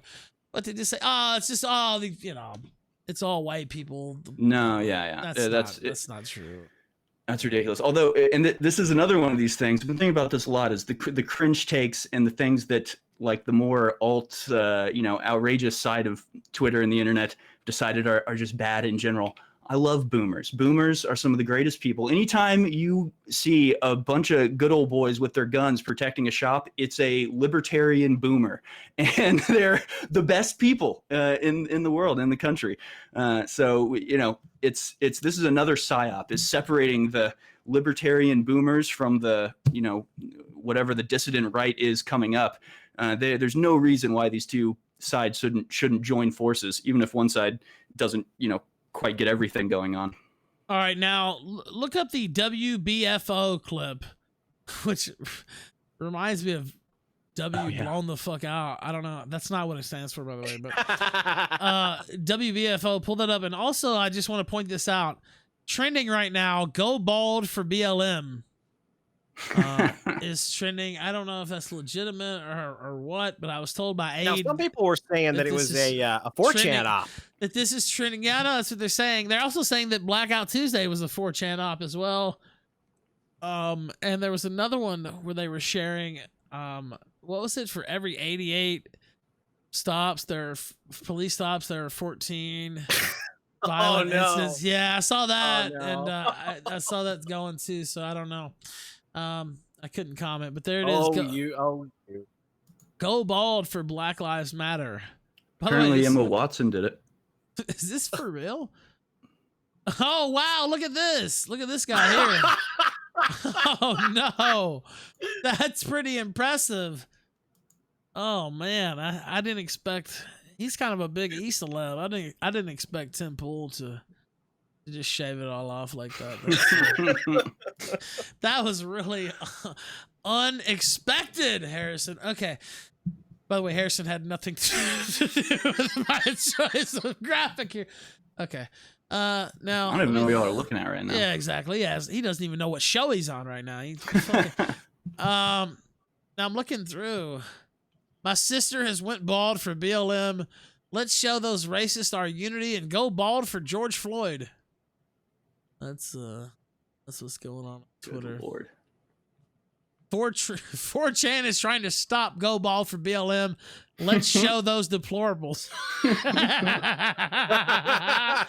By the way, did she actually do it? Hold on. Now I saw you said Emma Watson. Let's see. By the way, pull up the video clip because we're gonna play that. I guess some guy bounced his head off the curb or whatever. So, I don't know. This is Emma Watson. I'm not sure. I haven't seen this article myself, but this is screenshotted on Twitter. We can't confirm or deny, kind of like Josh with closing his website. We can't confirm or deny. Emma Watson bravely shows her support for Black Lives Matter by going #bold for BLM. The 30-year-old actress says she's donating her locks to charities that support women of color suffering from cancer. Now, is this... Let me see. Let me just... Emma Watson bravely. I guess I can type that. Oh well, whatever. I feel like, you know I what? feel I like don't there even needs to want to be know. I don't want to know. I don't want to know, There- Harrison. I'm just gonna say there- that that's real. Yeah, go ahead. there needs to be like a public service announcement that tells all these people, if somebody tells you that you're fighting racism by giving them money, they are scamming you. That's not how it works. Oh, there's Emma looking great, man. All right. So, okay, let's play that video. Oh, not that one. We're not supposed to show that. Okay. Now this, some guy, I guess, it says just about an hour ago. This was an hour ago, by the way, when they posted this, a little bit over. Just about an hour ago. This is WBFO in Buffalo, New York. NPR affiliate. Just about an hour ago, police officials shove man in Niagara Square to the ground. Warning graphic. Again, if you're disturbed by this type of footage, please turn away or just turn off the computer. Cyberbullying is not real. What do you even... Oh, sorry, I won't say the whole thing. 'Cause I don't remember. Let's go ahead and play it right now. Oh, no! Oh, no! Oh, my God. He is leaking! Oh, my God! Ooh. Oh, I will pause it there. Oh my goodness. Oh my goodness. Now let me play it off screen to see just how bad that got. Oh my God, that has... Oh no! Oh, let's see it.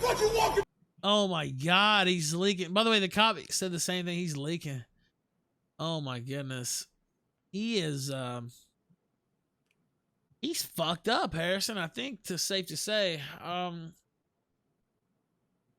What would you say about that? That was pretty bad. I don't know though. I keep seeing these videos of where it's like my 9-year-old child was shot with a rubber bullet while rioting. It's like, well, then you're dumb. Like, Look, you know. I'm gonna be honest. The cops could have probably. They didn't really have to push that guy, but probably not. But they didn't have to push that guy. But now I will say this: this is in Buffalo. They just ran over a cop in Buffalo the other day.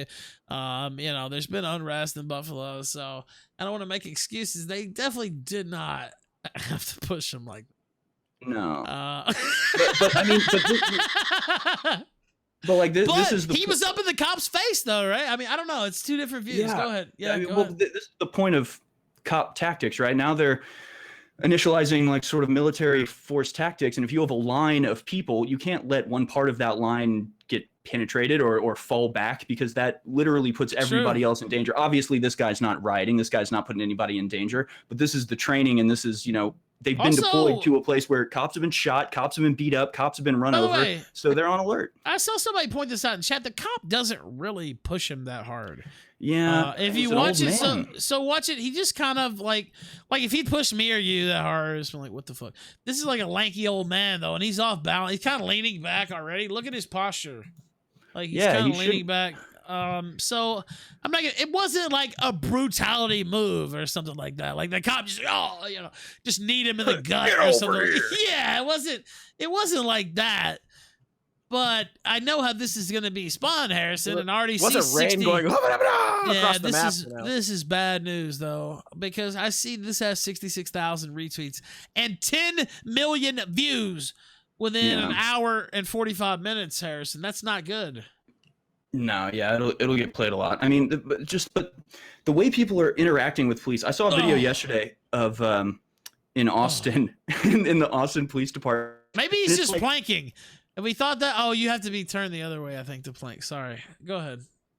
No, well, there are these people at the Austin Police Department, and I guess they're carrying an injured friend, but in the video, it's kind of hard to tell. It just looks like 4 guys, like, all holding something together, and they are all 4 running at the police line with their friend, and so the police start shooting at them, and somebody's, like, yelling at them, being like, oh, he's injured, we need help. And it's like, you don't run at a police line and not expect there to be pushback. Also, if you're there protesting the police, the arrogance to then run to the police to ask for help, like these people, man, I'm telling you, they live in a false reality. It is a false projection. They don't understand like anything at all. And I've seen it a couple times, actually. There was another, do you see the video of the little old man with like the Wolverine claw like the double-handed sword. Yeah, that was bad as fuck. I saw Cassandra Fairbanks tweeted that out. Yeah.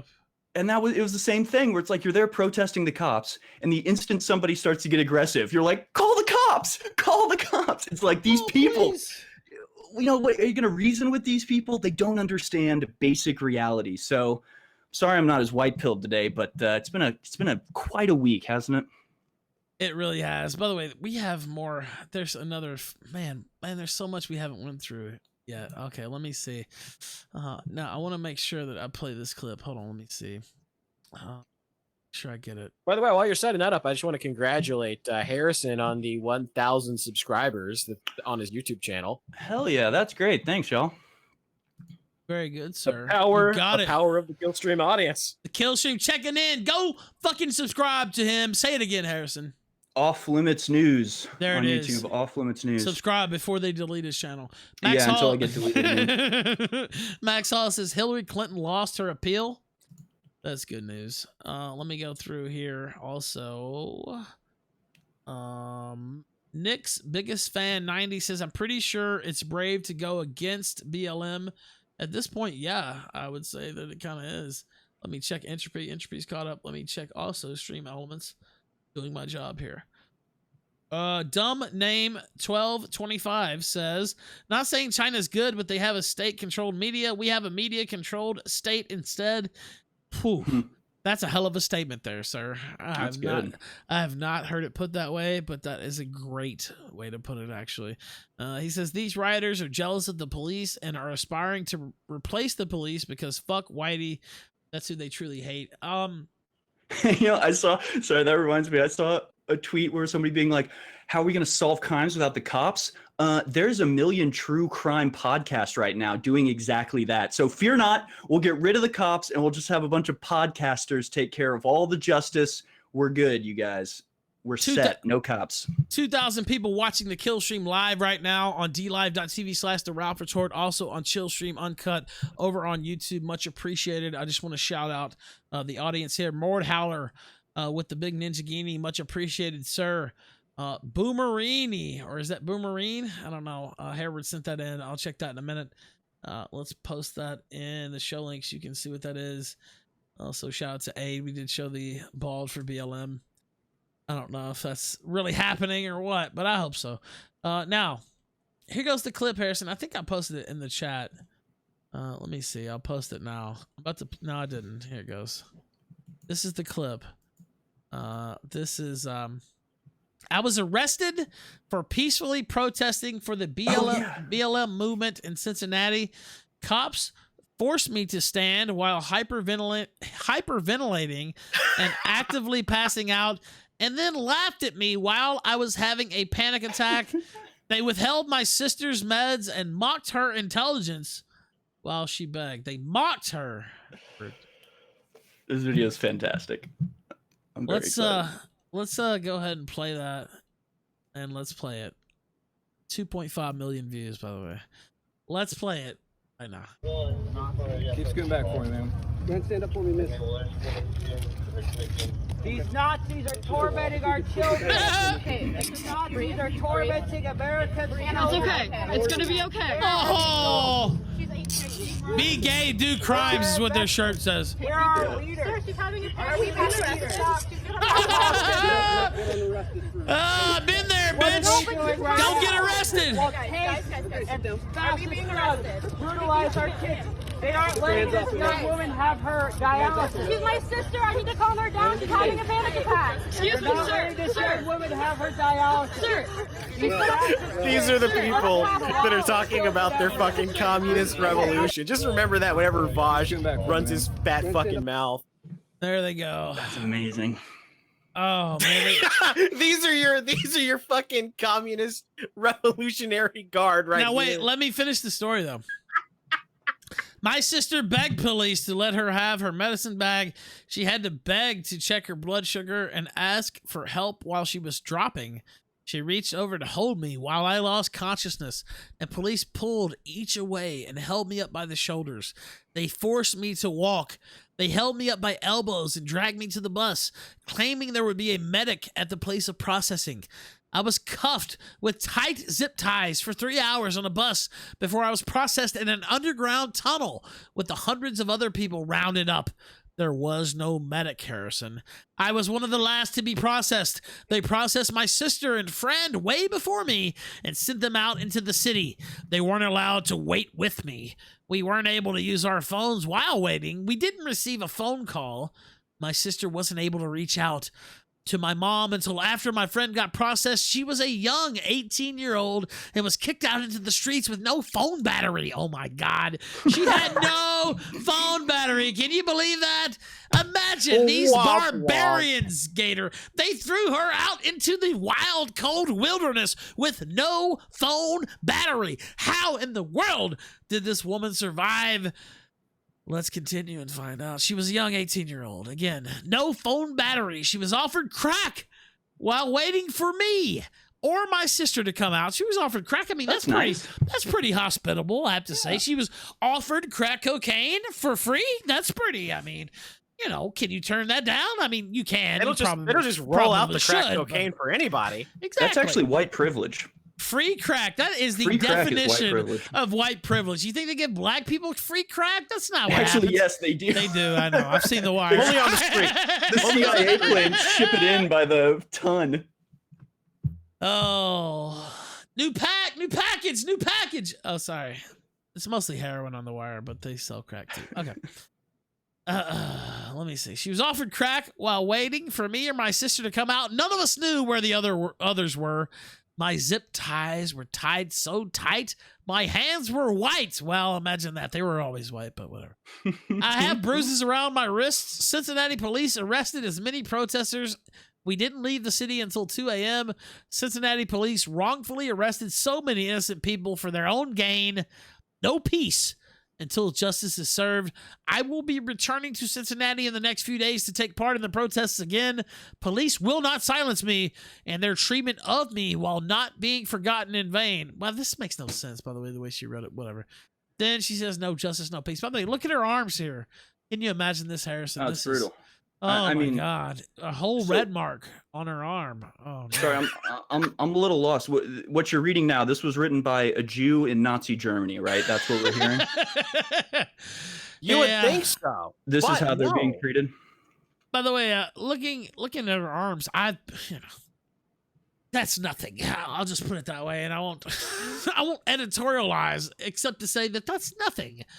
When you get arrested. Anyway, let's look. I think it was very nice of her to really make that policeman's day. I mean, I bet he had to arrest a bunch of really annoying people. That arrest was hilarious. He probably had a great time. It was super easy. He got to laugh at this girl. You know, he got a little break. So good for her. She should go out and protest again. Be gay is a crime. I mean, be do crimes. gay and commit crimes. That's literally what her shirt said. Be gay, do cry. Oh, good Lord. Let's see. Despair Gumshoe said something about Germans building housing. I don't know what he meant by that. Ninchi says, be gay, do crimes, get arrested, have panic attack. I'm liking some of these comments on the Twitter video. This is ACAB BLM with the rainbow flag with the black and the brown. He says, how can anyone watch this and not declare this an act of state-sponsored domestic terror? To protect and serve where? He's literally trying to kill her. We just witnessed a cop trying to kill that young woman. She bravely survived. That shows her strength, I think. She barely made it through.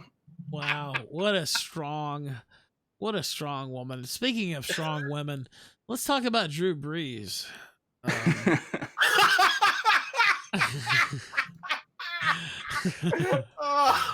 He is the strongest female that I know for sure. He has exactly as many Super Bowl championships as Patrick Mahomes, the reigning legend quarterback of the Kansas City Chiefs. I won't go there though, but let's play this clip. This is what Drew Brees, by the way, I meant to play this last night and we didn't have time. And now I'm glad I didn't, because the story has developed to the point where it's good that I didn't play it last night. Now we can just let it unfold, let the Cuck tour unfold right in a row. Are you gentlemen ready? Yep. All right, let's change the thing here. Okay, let's hit it right now. Everyone is looking back now at Kaepernick's protests from a few years ago, and obviously they were always about police brutality. And now it's coming back to the fore, and a lot of people expect that we will see players kneeling again if and when the NFL season starts. I'm curious how you think the NFL will and should respond to that. And of course, you're such a leader in the league. What is your responsibility as a leader in times like this for the rest of your teammates and players in the league? Well, I will never agree with anybody disrespecting the flag of the United States of America or our country. Let me just tell you what I see or what I feel when the national anthem is played and when I look at the flag of the United States. I envision my two grandfathers who fought for this country during World War II, one in the Army and one in the Marine Corps, both risking their lives to protect our country and to try to make our country and this world a better place. So every time I stand with my hand over my heart, looking at that flag and singing the national anthem, that's what I think about. And in many cases, it brings me to tears, thinking about all that has been sacrificed, not just those in the military, but for that matter, those throughout the civil rights movements of the 60s, and everyone and all that has been endured by so many people up until this point. And is everything right with our country right now? No, it's not. We still have a long way to go. But I think what you do by standing there and showing respect to the flag with your hand over your heart is it shows unity. It shows that we are all in this together. We can all do better, and that we are all part of the solution. All right. He apologized for that? Yeah, well, let's get to the next part of the story. This is Drew Brees on Instagram today. Should I do the music gator? Do you think it's only fair? It's been a while. If he walked that back, then yes, he gets the music. It's been a while since we've employed this gimmick, but I think it's only appropriate in this scenario that we dust it off, right? This is Drew Brees over on Instagram today. I would like to apologize to my friends, teammates, the city of New Orleans, the black community, NFL community, and anyone I hurt with my comments yesterday. In speaking with some of you, it breaks my heart to know the pain I have caused. It breaks my heart, Harrison. It breaks my heart to know the pain I have caused in an attempt to talk about respect, to talk about unity and solidarity centered around the American flag and the national anthem. I made comments that were insensitive and completely missed the mark on the issues that we are facing right now as a country. He completely, ladies and gentlemen, this guy he missed the mark so badly. He loves his family. He loves America. He just made a mistake. He just missed the mark just slightly. They lacked awareness and any type of compassion or empathy. Instead, those words have become divisive and hurtful and have misled people into believing that somehow I am an enemy. This could not be further from the truth and is not an accurate reflection of my heart or my character. This is where I stand. I stand with the black community in the fight against systemic racial injustice and police brutality and support the creation of real policy change that will make a difference. I condemn the years of oppression that have taken place throughout our black communities and still exist today.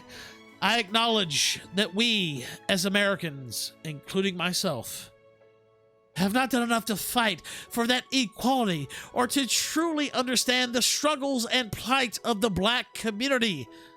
I recognize that I am part of the solution and can be a leader for the black community in this movement. I will never know what it's like to be a black man or raise black children. No, you won't, actually. To raise black children in well, maybe you will. I don't know. Anyway, sorry. To raise black children in America, but I will work every day to put myself in those shoes and fight for what is right.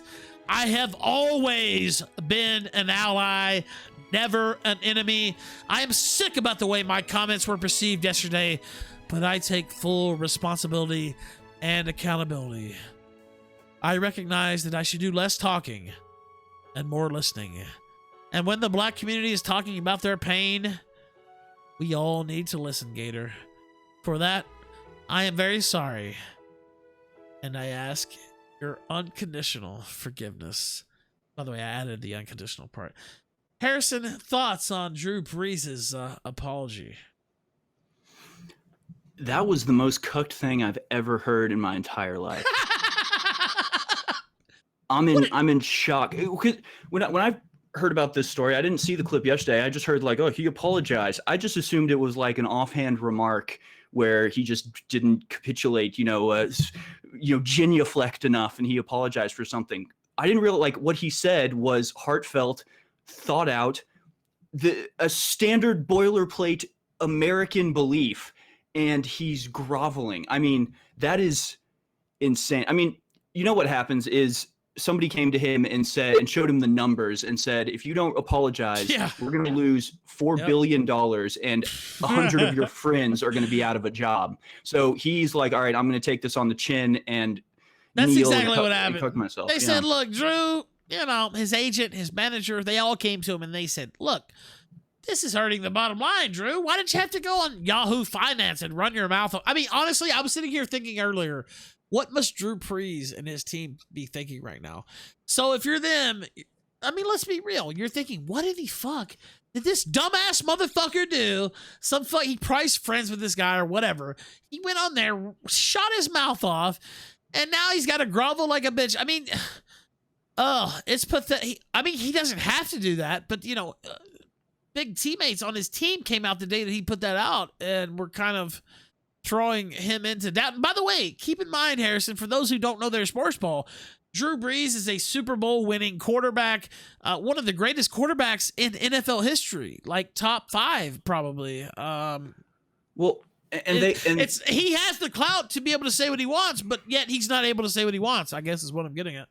Yeah, and this is how it works. That what they have is institutional or societal choke points where if they just capture one office, they can control a lot of people. So any billion-dollar industry or whatever has these people, the PR people, right? Or the HR people, whatever it is, that are all tuned into it. And Infowars is the greatest name for an organization for what we do of all time. It's exactly what's happening because the reality is if you had the true information, if Drew Brees had stood up against this, had come out and said they want me to apologize, but what I said is exactly right. I love America. I'll never kneel for the flag, whatever. If he had done that, I would be sending him money. I would be buying an official NFL jersey. The money would be pouring in, but he doesn't know that. He's playing football and lifting weights all day. He doesn't have time to actually figure out what people are saying. So they control the information. They tell him everybody hates what you said. Everybody's, furious at you.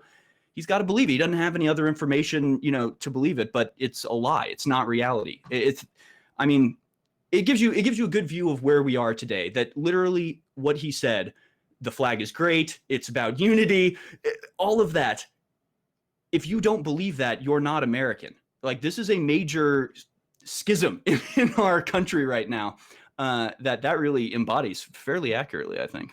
I would say so. I mean, that's not let's shoot the criminals. The violent criminals used to not be a controversial statement either.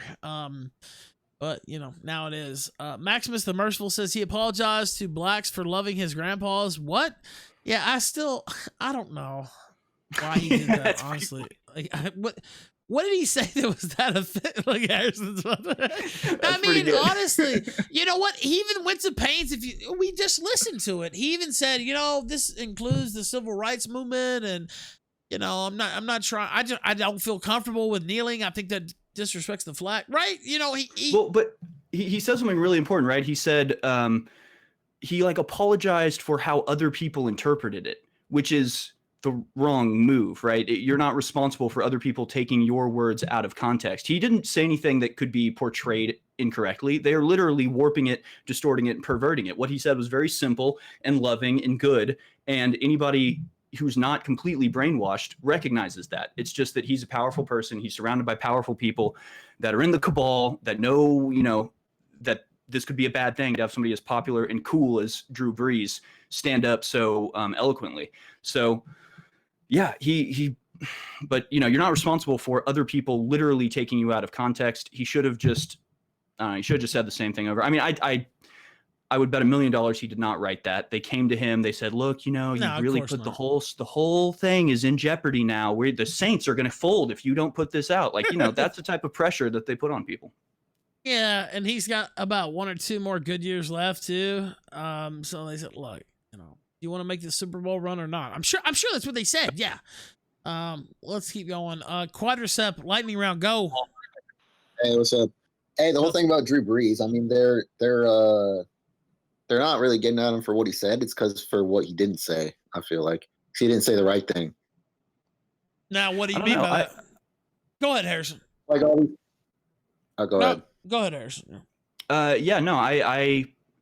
I think that's probably part of it, right? He didn't capitulate, he didn't genuflect, but the symbols, the things that define a nation, they hate America. They hate America. They hate the American people because they hate anything that stands in the way of their control. It's about power. It's about control. It's about money. It's about manipulation. It's about illusion, right? They're liars. So, whatever gets in the way of that, they hate. They hate America. They hate the flag. They hate what it stands for. So I think what he said is what pissed them off. I think, maybe it would have been tempered a bit if he, genuflect and whatever, kiss the boot. But no, I think it's the fact that he's supporting, truthfully supporting the symbol of America and the unity that it is supposed to represent. And that's what they are trying to destroy. Yeah. Hey, one more thing. I think that girl in that video was getting arrested. Honestly, think she was hyperventilating. So I think they're like so brainwashed that I think she thought she was actually going to get probably, killed. I mean, she might have actually been. I mean, but that's moronic. Like, I don't know. She was fine. She wasn't going to die or anything. But yeah, she did seem to be having some type of panic attack. Oh shit, the police kill people. They're going to kill me. Thank you, sir. Appreciate you calling in. Anytime. Dingo, go. Dingo with your delay. Oh, hey, Delay Dingo. That's your new name. Delay Go ahead, Dingo. bud. Okay, Raspy Ralph. Fuck you. Smoking for 30 minutes. Got him. Relevant That was Ralph. fair, Unlike you, go ahead. No, I'm just kidding. That was mean. That was mean. I love Dingo. Yeah, okay. All right, I see what's going on. I'll come back in 5 minutes. I'll have something funny. No, fuck off. Say. No. What I was gonna say about Drew Brees was like, if you're gonna be a famous person and you're gonna say something like that, like there's nothing wrong with saying that, right? We all know that.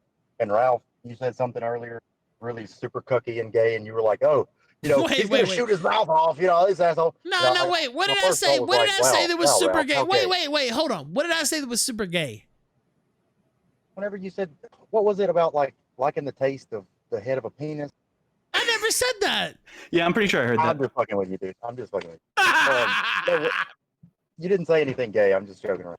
But why are you talking about homosexual acts here on the Killstream? That's what I don't understand. Why are you bringing that type of energy?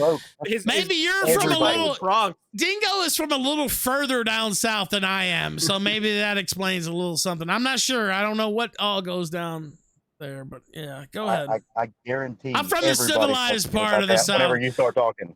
Yeah, I'm from the civilized part of the south. Anyway, go ahead, Dingo, before I kick you off, which is about to happen very soon, very, very quickly. What I'm saying is, you said that his teammates are probably thinking like, "Oh, this motherfucker's shooting his mouth off," and like I understand that reaction his teammates and shit might have, but like if you're gonna be famous and you're gonna say that kind of shit, you have to know going into it that like, hey, I'm not gonna cuck like a little homo whenever they come calling for my contract, Right. Yep. Because like, what's the point of even saying it if you're just going to apologize and then be like, as a matter of fact, I can lead your black movement, guys. Look at me. But I'll throw a pass for every guy killed by a cop ever.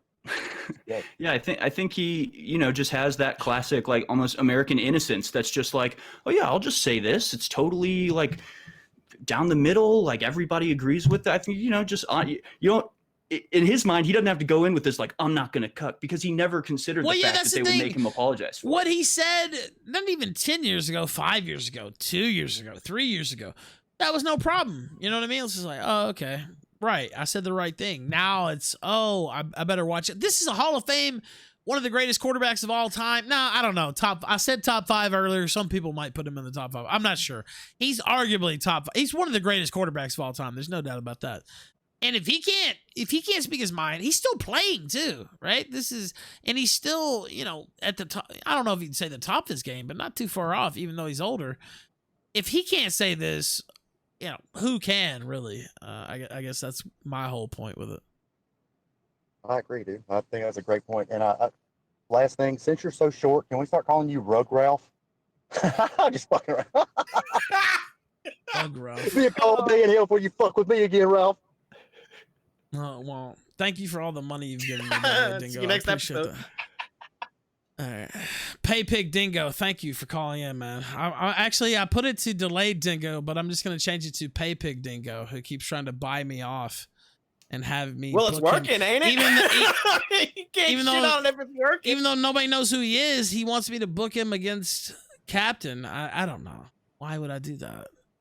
I think that just like took a nosedive, the odds of that. Kropotkin, go ahead. On the kill stream. You're live now. Hello? Yes. Hey, ahead. buddy. Hey, so I was thinking, did you see the statement from Jake Fromm today, the Buffalo Bills rookie quarterback? I thought that was a lot worse than the whole situation with Brees. He said that guns should be not allowed for people. They should only be allowed for elite white people. And they focused on the white part, but the real issue is the elite part. He wants like expensive gun control, so only rich people can afford them. Now, and he apologized for the white part, but not the other part, which is the real issue. I'll pull this up. Actually, I saw like a headline go by, but I actually didn't look at the whole thing. Buffalo Bills, by the way, Jake Fromm used to play for Georgia. I do know that. Buffalo Bills rookie quarterback. That's why he sucks. Yes. Rookie quarterback Jake Fromm apologized Thursday after screenshots emerged of a text conversation in which he said only, quote, elite white people should be able to purchase guns. The conversation, which took place in 2019 and was posted to Twitter early Thursday morning, involved Fromm and a friend discussing guns.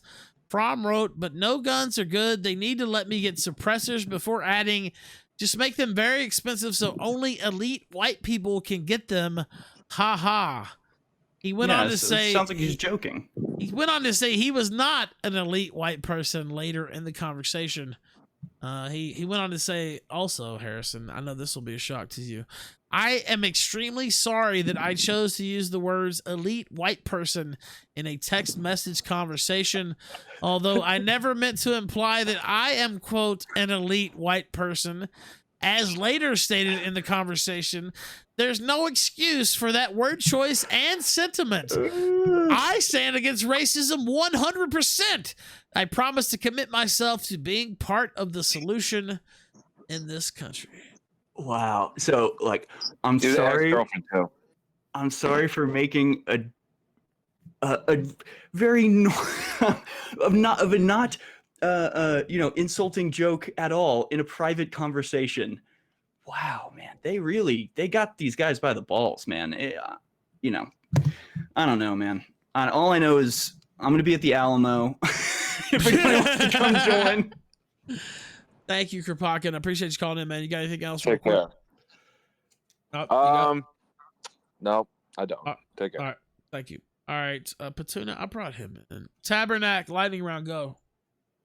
Hey, hello. Well, I'd say the main thing that I can't believe is, can you imagine that just a few moments ago, before George, the whole thing was about Ahmaud Arbery being arrested by citizens who had been wrongfully doing the police's job, and now they want to abolish the police.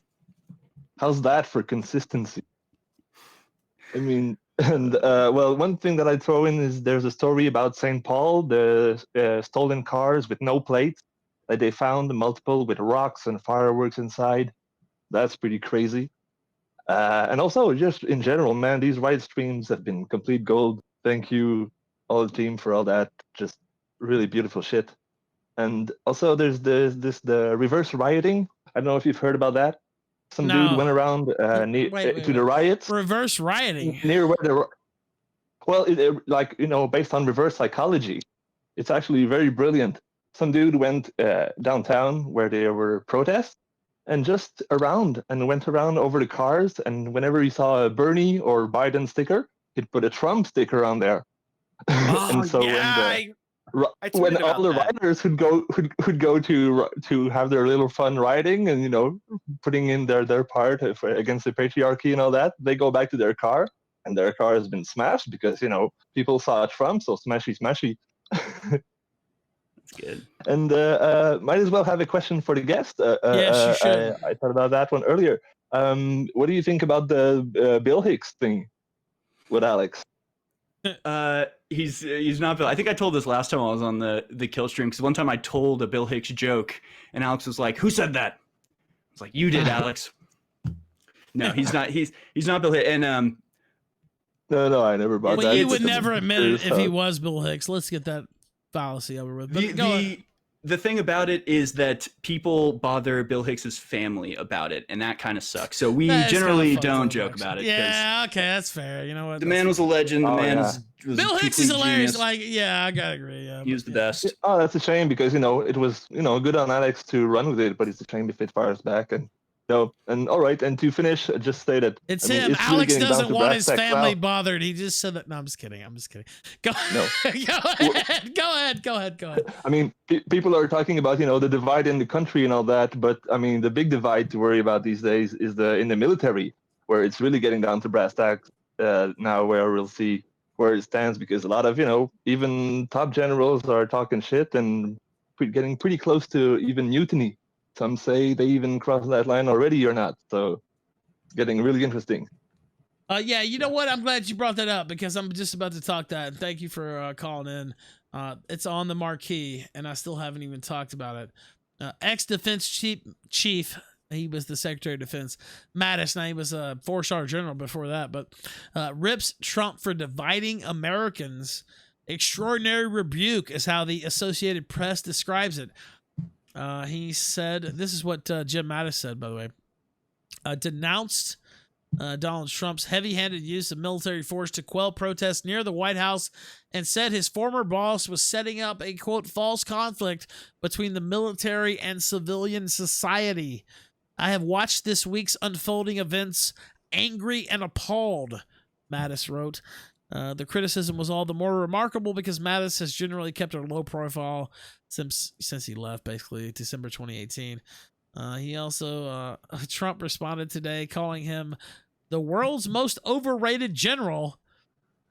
I didn't like his, quote, leadership style or much else about him, and many others agreed. Trump tweeted, "Glad he is gone," is also what he tweeted.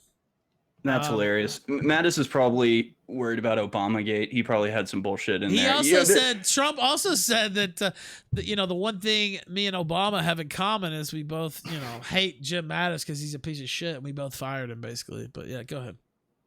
Yeah, no, there's a reason all this is going on right now. There's a reason that coronavirus kept us in our house for 3 months before this. Like, everything that is happening right now is pre-planned. It's all, they talk about how they're going to do it. They literally publish white papers that explain all of this going down. It's because of, Obamagate's going on right now. I don't know. I mean, I don't hear anybody talking about it. China and India are like at each other's throats, both nuclear armed countries that are in major conflict right now. China's running over Hong Kong and doing a bunch of stuff. I mean, there is an unbelievable amount of stuff going on right now. The riots are a very convenient distraction. I got my so my Twitter got deleted after I posted about the perpetual bondage of George Soros, but it was already on watch, I think, because I posted about, I don't know if y'all saw this, the United Nations New World Order Project, UNNWO.org. I did talk about literally United Nations New World Order. Yeah, and so I posted that. Immediately had to do the confirm your phone number thing. And then a bunch of people were saying I can't retweet this, they're calling it spam. It's from an official UN Twitter, a verified blue checkmark UN Twitter. It's not a fake website. It's a real website, New World Order. It's just they renamed Agenda 2030, which was originally Agenda. What was it originally called? Do you know? 21? Agenda 21 became Agenda 30, which is now the New World Order project, which is where all of the, replacement migration comes in, all this sort of stuff. Again, this is the same type of stuff where it's like, oh, the UN, cringe. It's like, you guys understand that, like, if America starts to go downhill, you're going to have a bunch of people in America say, America can't handle this anymore. We need foreign intervention. They're going to invite foreigners into America to settle this if they aren't already coming into America to take advantage of all this sort of stuff. So it's like all this stuff that's like cliche or cringy because it's the UN or the New World Order or Illuminati or Bilderberg. It's like, it's real. This is the reality. They write papers explaining what they're going to do, and then they do it, and they call it all of these things. So yes, the UN, New World Order Project, UNNWO.org, real website, really happening, one world government. It's coming down the pipe. By the way, we have video of Drew Brees now that I didn't see before. That has been submitted to the program. There it is on Instagram. Harrison, go ahead and pull it up because I'm going to play it. And I'm going to play it right now. I know there's not much that I can say that would make things any better right now, but I just want you to see in my eyes how sorry I am.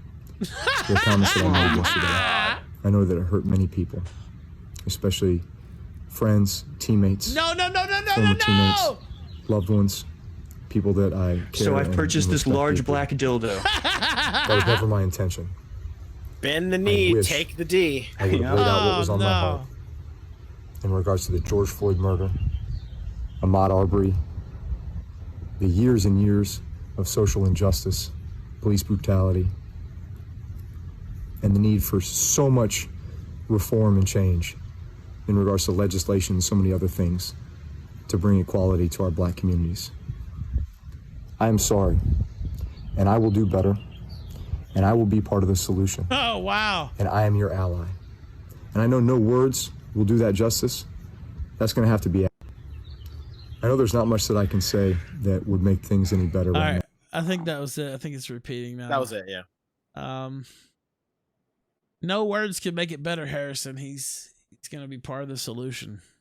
God, how great would it have been if you'd like started that, gotten halfway through and just been like, the struggles that our black communities are facing, fatherlessness and abortion, and just like, My good friend Bill Cosby is here. Oh, no, he will explain that. Oh, yeah. You might actually have made a positive difference as he called out the actual issues in America, but man. It was pretty brutal, actually. Also, the Red Raven says, I'm a veteran and I'm disgusted by Mattis's comments.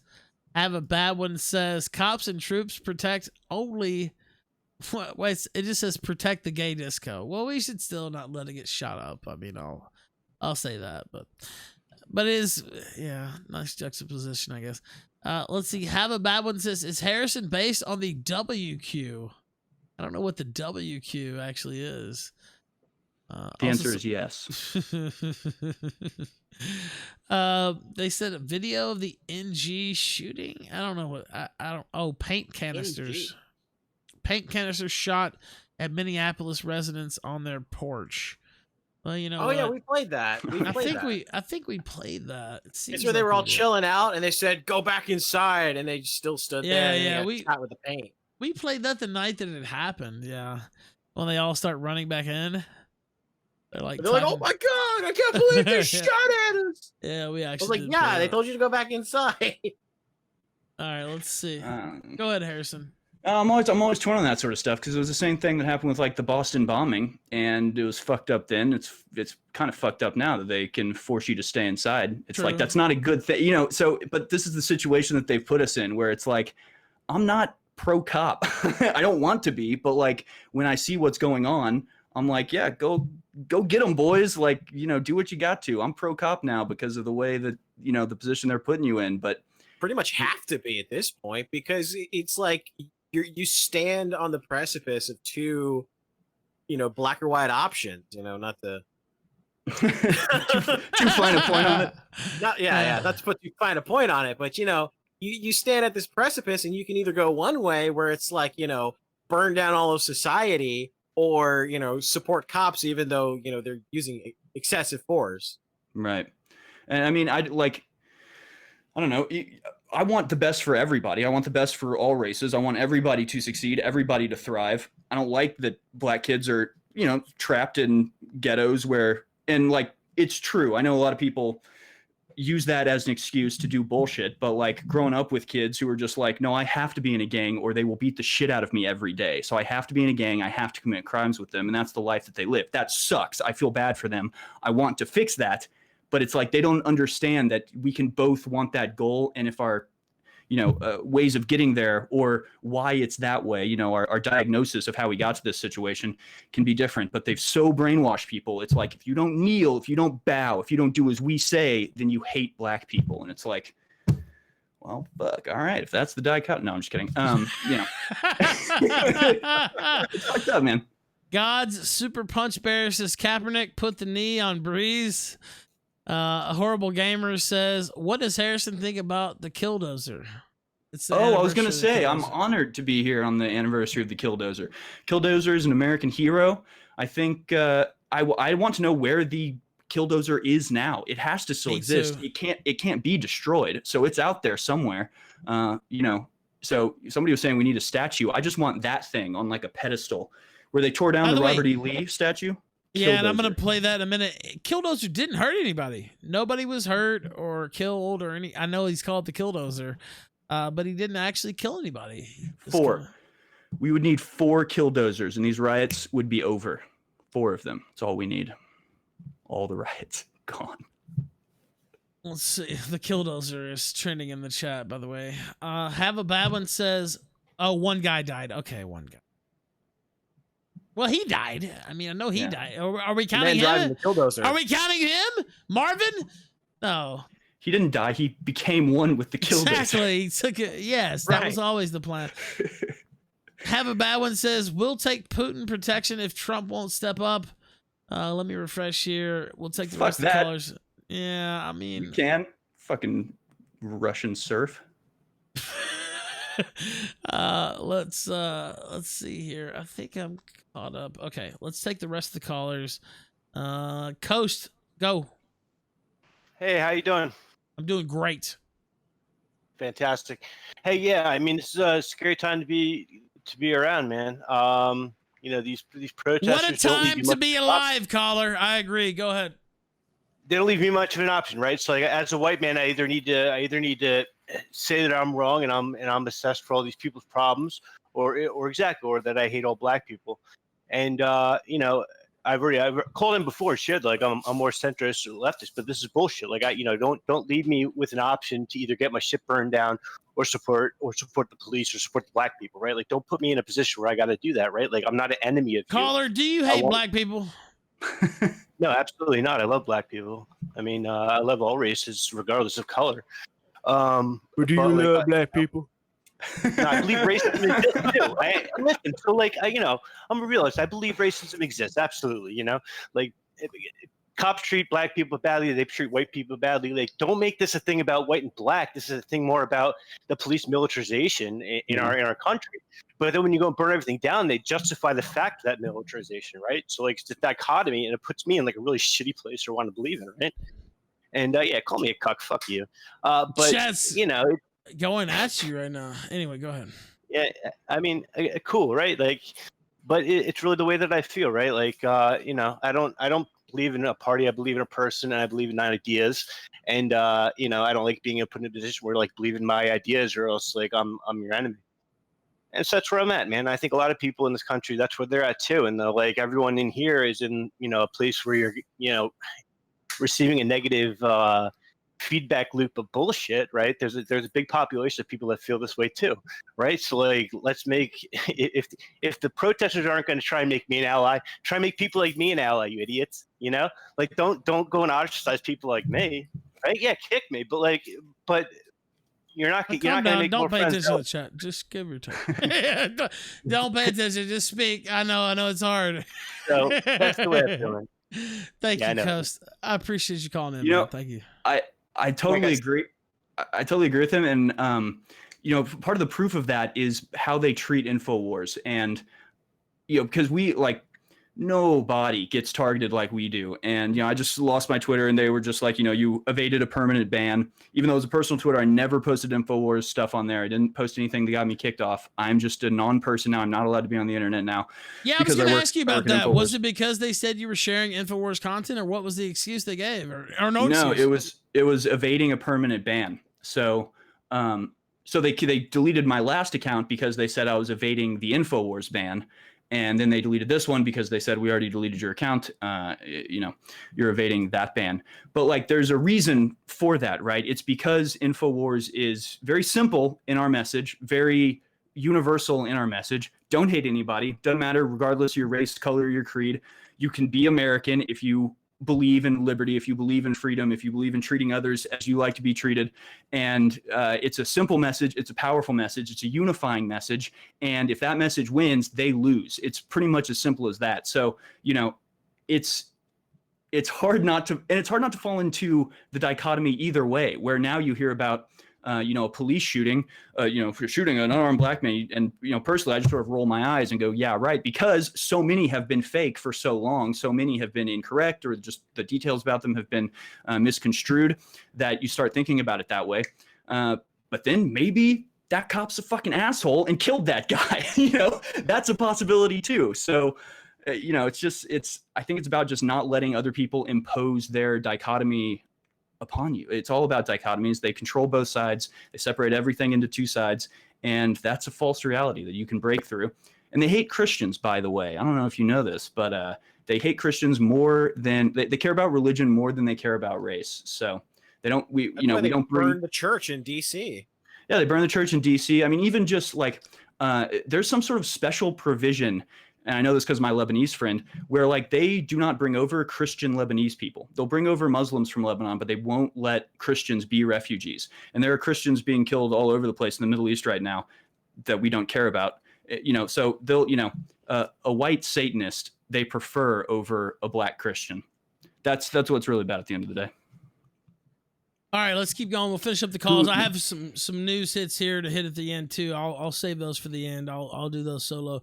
Stacy Martiri, go ahead. You're on the Killstream.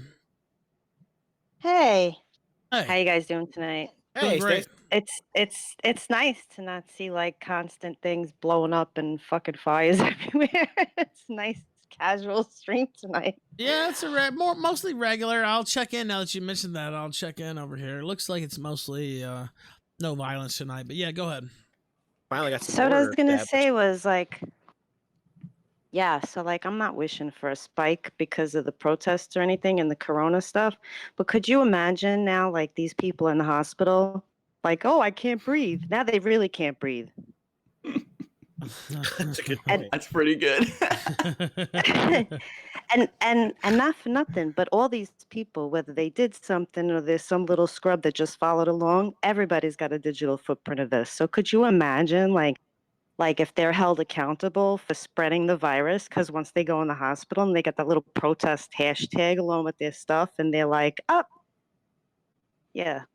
By the way, somebody in chat said Brooklyn accent. Do you want to clarify? Is that correct? Brooklyn. Not in Brooklyn anymore, thank God. I left New York City a year and a half ago, thank God. But still, Brooklyn accent though. It's never gonna go away. I know the feeling, ma'am. I know the feeling. No, you shouldn't want to. Thank you, Stacy. I appreciate it. Have a good night. You too. All right. Go ahead, Harrison, if you want to say something to that, or you just want me to keep rolling. I got distracted by the accent thing. What was her comment? Exactly. That's all you needed. Yeah. There was something. I did want to say something about it, but I forgot what she said. She said it better than you could ever say it. Go ahead, Graham. You're on the Killstream. Go ahead. Hey, so in relation to some of the stuff you've been talking about, imagine you are a CEO and you you virtue signal and you say racism is bad, but you do it the wrong way and you get fired for that anyway. That happened in Canada today with this guy named Stockwell Day. I put the story in the suggest stories. Should I put it in again? Yeah, put it in again. That'd be a good idea. Yeah. Okay. Yeah. I'm copying it. TELUS director Stockwell Day. He's a well-known guy in Canada. he was he was forced to step down from his position at this place called TELUS, this telecommunication company. And let me just read this. Canadian telecom firm TELUS Corp said director Stockwell Day had stepped down from its board a day after the former cabinet minister compared enduring racism to his experience of being teased in school for wearing glasses. All right, now look, that wasn't maybe that wasn't the best comparison. No, of course not. Let's be real. But let's be real. No, but wait, let me continue. Day, who is white, made the comments during a TV panel discussion about protests in the United States over the death of George Floyd. He said this: should we all be more sensitive about hurting or insulting people, whether it's racist or not? Should I have gone through school and been mocked because I had glasses and been called Four Eyes because of the occupation of my parents? No, of course not. He said, comparing glasses to racism. Now, go ahead, caller. I just wanted to point out what he said. Go ahead. Yeah, I know it's really silly the way he said it, but essentially he was saying racism is bad, don't do it. But he said it the wrong way, so he has to be fired. You know? Look, I'm not saying he should be fired. I'm saying that's not the best analogy. No, not you. Them. Like, yeah. I mean, look, he stepped in it. Look, you know why I have a lot of sympathy for that? Because I broadcast this show, I don't know. Last week it was, 30 hours. Usually it's about 15 or 20 or something. So I have a lot of sympathy for somebody who just runs their mouth off on air. Still not the best. He probably could have done a little better, right? Yeah. Well, that's not the only place he had to step down to. Plus, he it was lost on his position. Canadian television. It wasn't the Killstream. Yeah. But anyway.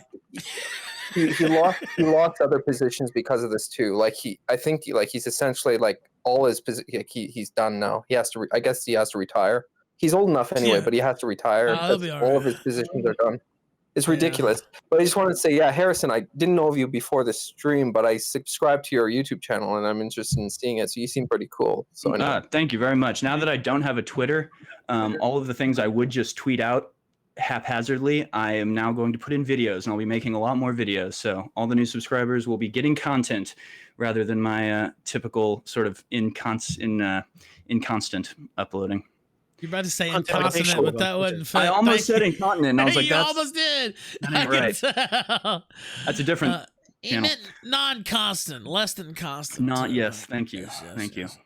Look, I think the caller's point was that Canada sporadic, sucks. And I think sporadic. That's the word. Sporadic. Yeah, the last thing I say, despite being Canadian, I understand a lot of the criticism. There's a lot of the stuff wrong here. There's so before actually I probably won't find it in time, but just my local library came out and talked about how children, do you want to teach your children about racism? Well, bring them down to the library, and there's this huge book list to teach them about racism and all that. So that's so ridiculous. Anyway, I'm out. Thanks, you guys, for having me. Thank you, sir. I appreciate it. Bud. Yeah, inconsistent would be the worst. Yeah, whatever. But yeah, whatever. Who goes? Go. Have you all seen that video of where they're arresting the Canadian people and taking them to a mental hospital because they were protesting the city? Have you all seen that? I don't think I've seen that, actually. No, I haven't seen that. Yeah, Canada. I mean, no other country in the world has the First Amendment. People just think you're free everywhere. Literally, Canada sucks. They don't have a First Amendment. They can force you to give testimony. They can put you in mental institutions for your speech. They don't have the First Amendment. It's the most valuable thing our heritage has ever given to us. And it's unbelievable. And I think, that guy's comment, it's interesting because they're trying to separate the original idea of being, an anti-racist or whatever, just a decent person, right? It originally is supposed to be now still. You don't judge somebody on their immutable aspects, on things they cannot change about themselves, whether it's glasses, whether it's their race, whether it's a birthmark or a deformity or, being crippled, whatever it is. If they didn't do it, if they didn't control it, it's not a reflection of them. So you don't judge them by it. And that's kind of what that guy was expressing. And that's been changed now and separated from that to where now it's even if you're commenting on someone's actions, something they do control, a decision that they've made and commenting on that, then it's treated as if you're talking about an immutable aspect. It's like conflated with the race, and so you're not allowed to criticize that. And that's, I think, muddying that water is kind of what happened to that Canadian guy. All right, let's keep going. Pensive Cowboy, lightning round, go. Hey, sorry about that. I had to mute the stream here really quick.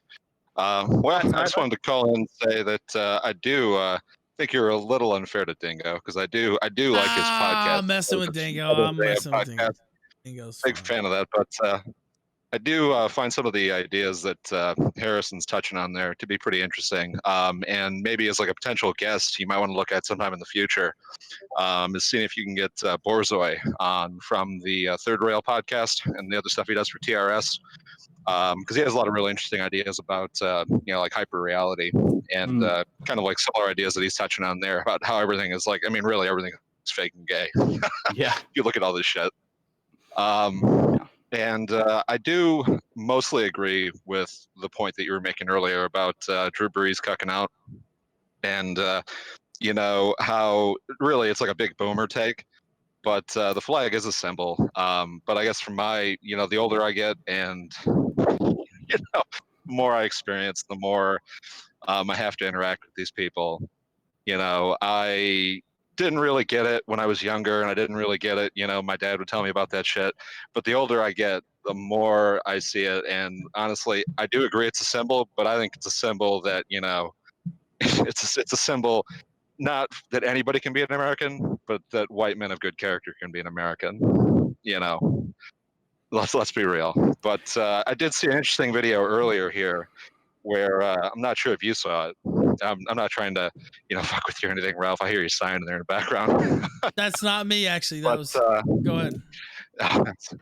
But there's an interesting video of a bunch of protesters. I'm not sure what city it was, but they were taunting a cop with one of those police dogs. Kind of like dancing up on him, saying "fuck 12." And they get closer and closer, and that fucking dog bit that dude. And then they all flip out, and they're trying to say, "Oh, the cop is like, look at all this brutality." But I mean, you look at that shit, and it's like, that's a good analogy for like white people. Like, you can get close up on it, you can dance closer and closer to that line, but one of these days, they're gonna fucking slip the chain, and I don't think you're gonna like what's gonna happen. Bang! Zoom straight to the moon. Thank you, Pensive Cowboy. I appreciate you calling in, man. You have a good one. All right, you too. Harrison, if you want to respond, go ahead. Yeah, I mean, he was disagreeing with me, so I don't think I have to say that I disagree with him. I think, right. I think if you look at history, like everybody is targeted, right? Every race of people is targeted by people who want to control and destroy them. The black population in America has been targeted differently. It obviously was targeted more intensely for a very long period of time, including slavery and then Jim Crow. And then, it's not a coincidence that right as the black population in America was actually doing really well, like in the early 60s, late 50s. That's when the civil rights happened, because they were like, hey, all right, should be citizens. Like, we own businesses, we have families, we are upstanding people. There's no reason to discriminate against us. And of course, the discrimination was official, systematic discrimination from the government. Look at how religious black families were, and they were nuclear, religious, God-fearing people. Yeah, there is a YouTube channel. I can't think of the name right now. It's a guy's name, but he was like a cameraman for PBS for a long time, and so he's always uploading these like documentaries, behind the scenes footage from up to 40 years ago. There's a really amazing one, an interview with a black guy that was part of the civil rights movement in the 60s, and he was kind of the more conservative type that got overrun by all the radicals. And it's just him talking about what his life was like growing up in a black neighborhood in Philadelphia, and how involved in the school everybody was, how everybody had two parents, everybody worked, and it really sounded idealistic, or idyllic, in the same way that any white family talking about those times, would have felt. And they really have systematically destroyed black society through crack cocaine in the 80s, through, encouraging people to not have families, to driving people out of the house. I'm not absolving people of personal responsibility. You always have personal responsibility. But these are real methods of oppression that people use. Other ones are used against other types of people to differing degrees. But, it was a lot better a long time ago before, daddy government came in with the Civil Rights Act and literally just, well, not the Civil Rights Act, but like welfare and all this sort of stuff that, it really contributed a lot to destroying that population. So. All right, let me read this. T from Alabama says National Guard shooting at people on their porch in Minnesota. And then he linked that. We did play that. We'd shown that before. Let's see. Where am I at? Okay.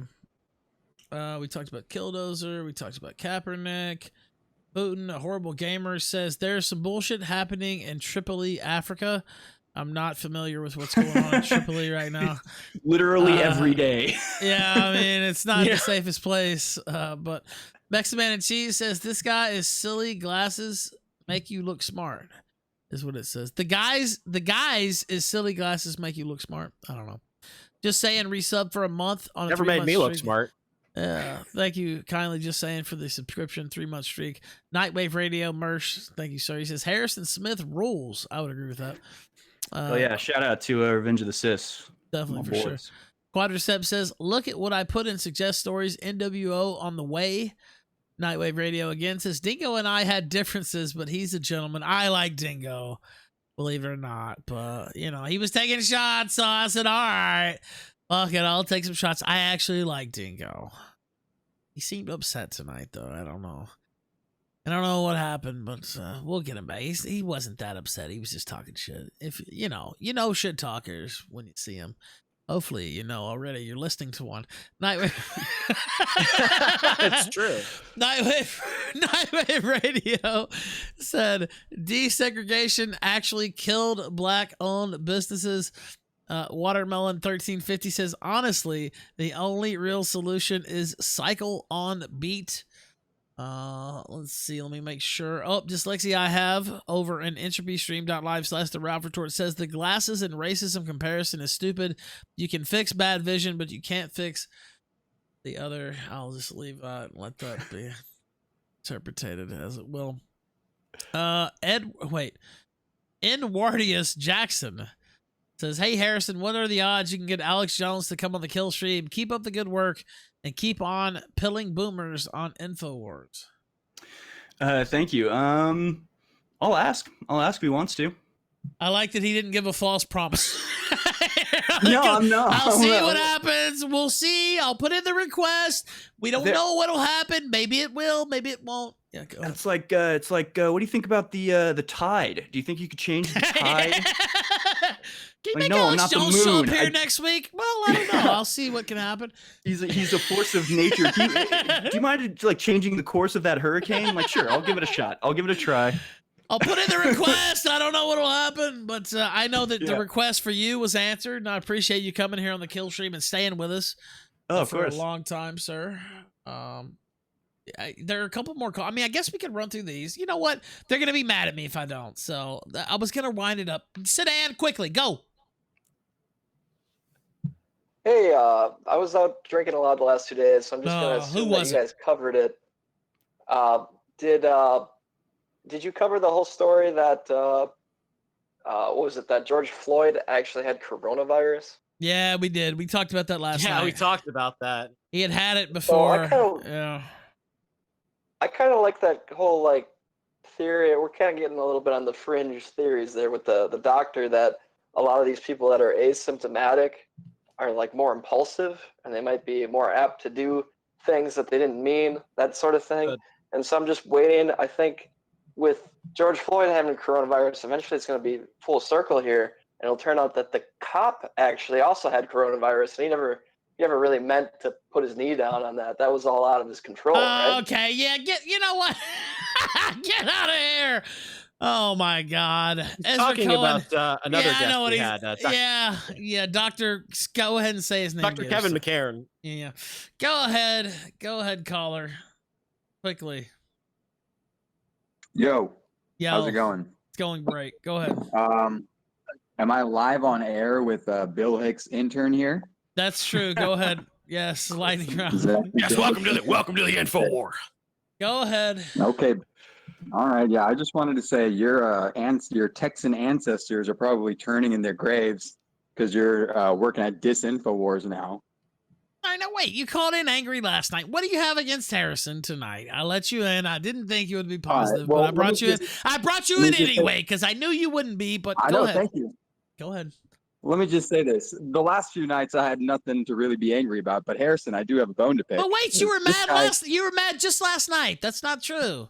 Anyway, go ahead. Sorry. I'm mad. Sorry, I had to do my night. catchphrase. That's not true. But anyway, go ahead. Sorry. I'm mad at the world, Ralph. All right. But anyways, this guy is basically Steven Crowder without a dozen Adderall prescriptions. He's so like on the he's like he's nothing. He says nothing of substance. He sits on the fence. He doesn't call out Alex for any of the bullshit that he does. Any of the Well, he does work for Alex Jones. bullshit. I mean, did you really expect he was going to come out? Exactly. He's just start shitting on Alex Jones? I mean, that wouldn't make much sense, would it? Be like Gator came out and just started shitting all over me every single night or whatever. That wouldn't be. He's taking a check from. Yeah, it's not like I shit all over Ralph You all shit the on time me on the enough. show. You shit on me enough, but it's in good fun, right? You don't come in here anyway. Go ahead. Maybe Gator actually hates me. I just want to say this guy is a hack. I just want to say Harrison is a hack. He's taken money to subvert his own country, and his ancestors are turning in their grave because he is subverting the nation that they helped create. And also, if he hasn't looked into Matthew North, look into Matthew North. That guy exposed all of these frauds. All right. Thank you, sir. I highly suggest him. I appreciate you call. Go ahead real quick. Yeah. That's all I got to say. All right. Thank you, man. I appreciate you calling This guy's in. a hack. All right. Thank you so much. I appreciate you calling in. Go ahead, Harrison. I'll let you respond. I mean, whatever. It it's like the thing with InfoWars burning the homeless man thing. It's like I can have 100,000 people telling me I burned a homeless man's belongings. I didn't burn. I say whatever I want. I express myself fully. I don't hide anything or jump around anything. I don't defend anybody because of my paycheck. So it's just like, if you want to lie, then I don't have to feel all bent in half because of that. All right. I don't care. Let's keep going. Cocaine, you're on the Killstream. I don't feel like reading your whole name, but go ahead quickly. Gentlemen, Harrison, Gator, Ralph, pleasure and a privilege. Thank you very much for having me. Harrison, just an interesting aside. I'm 33 years of age this Saturday, but I do have memories of being a 13-year-old with my uncle, my crazy uncle. I'm sure some of you guys can relate. Wait, that doesn't sound like that sounds like a bad story that's about to. I was about to say, no. I remember what. Wait, what is it about your 13-year-old? Listen to me. It's 14, Ralph. I remember being 13 years of age on New Year's Eve watching Alex Jones with my crazy uncle, and he had all of us scared that Y2K was the little end of the world. And guess what, boys? I'm here. It's 2020. It's June 5th. I got a big dick and everything's fine. So what the fuck happened, man? I mean, hell yeah, dude. I know. You need a paycheck, right? I get it. You're not going to shit on your boss. I'm not going to ask you to. But for God's sake, man, he's been pumping us full of fucking Bavarian death cult nonsense for damn near 2 Now wait, decades. but you know what? You don't understand. John T. was back in time. Caller. No, caller. Hold on. Caller, calm down. Caller, calm down. Don't scream. Am I cut off? Did you guys cut me? You were cut off. Just listen to what I'm saying. Oh, you picked shit. the I'm sorry. absolute worst example that you could pick. What do you mean? Y2K, everybody was fucking sparking out about Y2K. Like, there's like 100 different things you could have picked instead of Y2K. That was the absolute worst example you could have picked. Period.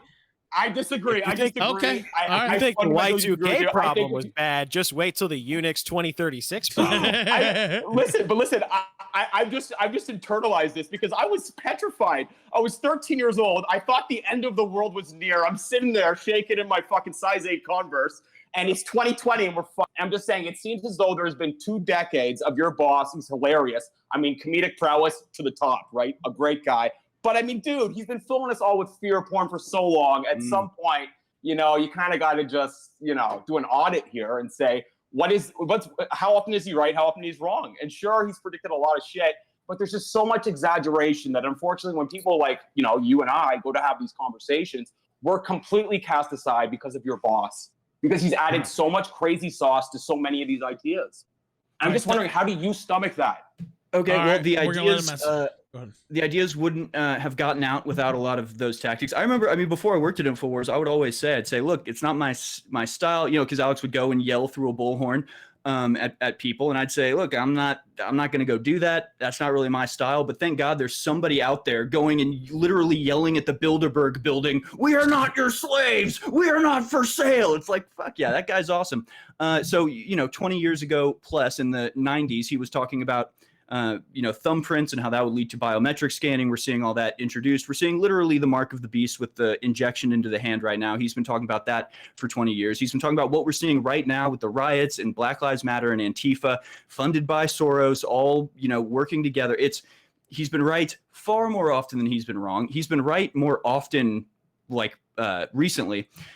Some of his older stuff, and he says that, you know, if you look at his deposition or him on Joe Rogan when he's like, I'm kind of retarded, right? Like, you know, he talks about the fact that, like, for, you know, at certain points he was like in a semi-psychosis where like everything was fake because he'd had the rug pulled out from under him. I think he's more accurate, more on top of things now than he's ever been. I suggest, if you haven't listened to it, everyone should go listen to the Y2K broadcast, because it is a radio classic. It's very entertaining, and he's like, we have a nuclear plant going down in South Africa. It's fantastic. I need to hear that. Because I've never heard because that. Y2K didn't turn out to be an end of the world thing, but that's because a lot of precautions were taken. I lived through about Y2K. I wasn't a kid. Like, I was 15 fucking years old, or well, you know what, 14, going on 15. Yeah, I was fully aware of Y2K, and it was a huge deal. That's why I was picking on the caller, because like, wow. You want to pick on Alex Jones over something, and you picked Y2K?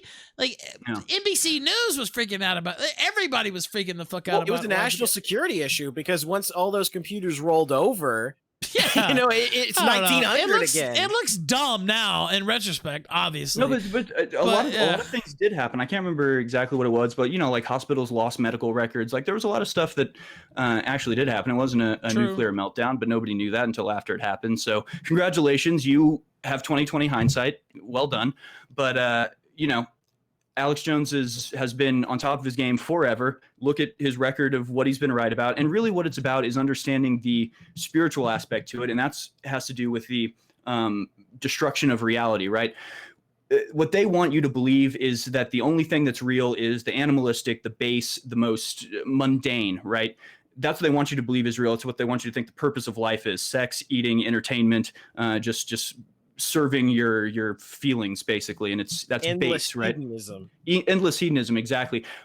When really reality is that there are spirits, there are demons, there is God, there is like interconnectivity between humans. Like, all of that stuff is real. That's what they want to separate you from. That's what Alex Jones has always been right on about, is the fact that like fluoride cuts you off from this. You know, fluoride, I mean, all this stuff, Alex Jones has been exactly right. And he's the only one talking about it. And, you know, you can't blame him for how other people then choose to portray him or choose to laugh at him or whatever. You know, the gay frogs thing is the perfect example, right? Everybody laughs at the gay frogs. It's a very real issue. He wasn't faking it. It's terrifying that there are massive multinational trillion-dollar organizations that own the you know, genetic makeup of the food that you eat and copyright it, and then use this incredible hormone altering chemical that is wiping out species because it turns them into hermaphrodites. And you can go farther than that and look at how, you know, mercury destroys the testosterone of birds when it's in the environment. And when you have low testosterone, you're less likely to go with your gut, right? Because your gut is sort of that unfiltered connection to reality, right? That's like the spiritual connection. That's why you always go with your gut, because if you try to logic through stuff and think through stuff, you're actually going to be wrong more often than if you just go with your gut. Mercury separates us from that. A lack of testosterone separates us from that. All of these big companies are using all of these chemicals that destroy these natural processes. So like, it's all real. This is all really happening. Like, God is real. The earth is a special place that is, you know, has a magnificent destiny, and, you know, they're trying to tear you away from that. And that's what Alex is really good at bringing people into. You might remember him, you know, at 13, scaring everybody about Y2K. I remember him at 13 telling the truth about 9/11 and sneaking into Bohemian Grove. So still one of my favorite videos, the Bohemian Grove. That is a famous one, obviously. Based Alaska, lightning round, go. Hey, I sent that salmon yesterday instead of Tuesday. It should be there today. Shit. Oh my god. And today is also my birthday, June 5th. Oh, happy well, birthday. happy birthday. By the way, I will make sure it's picked up. I'm going out of town today, but I'll make sure that the salmon is picked up and stored correctly. But yeah, I Right. am very eager for that salmon. I But sent wait, it frozen and it's vacuum sealed. yeah, it'll be good. It'll be good. I've had that'll be frozen good. stuff. Yeah, it'll be fine. I've had frozen stuff. Cheese dip, actually. Poncho's cheese dip from Memphis is a delicacy.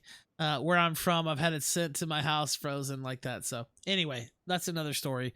Go ahead. Quick question for Harrison Smith from InfoWars. I didn't really know who Harrison Smith was before this, but I mean, you got a fun. But I mean, it's cool. I like Alex Jones and stuff. I used to watch him a lot before he got banned and everything. But it's kind of hard to go off your mainstream sites and then go on to the InfoWars app and see stuff. You know, that really sucks. Banned.video. That's the new But site. you told a few funny stories about or you showed the one video with Alex with the reptile mask. Do you have like a personal funny story with Alex or something you heard? I mean, he's a very entertaining guy. He's a super fun guy. Oh man, I should have one of these like in the barrel because Yeah, you really should. Come on. I mean, This is disappointing, Like, Harrison. everybody Harrison, that's I thought ever- yeah, and I said this earlier. I was like, oh, I'm sure you have a million crazy Alex stories. Like, well, you know, pretty much what you see, what you get. You have something. Come on, give us something. I mean, it's one of the things that you just kind of get used to. I mean, he's just it's everything you would expect. He calls everybody. You walk up to him at the catering cart, and you're both going for the last donut or something like. I mean, there's something. Yeah. Come on. Yeah, well, typically how the interaction goes is he's like, Jedi, you're a true master, you're a true American. I'm like, hell yeah, keep it up, Alex. It's it's like it's just it's casual. I don't know. He's a cool freaking dude, man.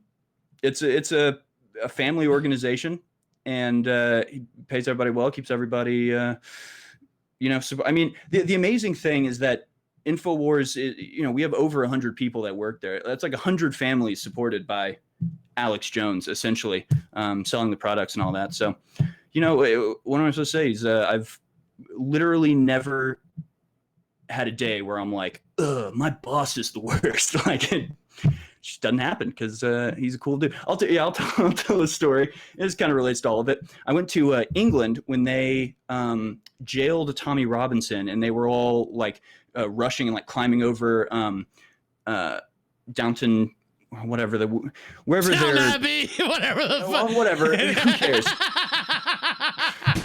Whatever their gay president is called, wherever he lives. We're watching this happen on TV, and he's like, "This is incredible. This is amazing."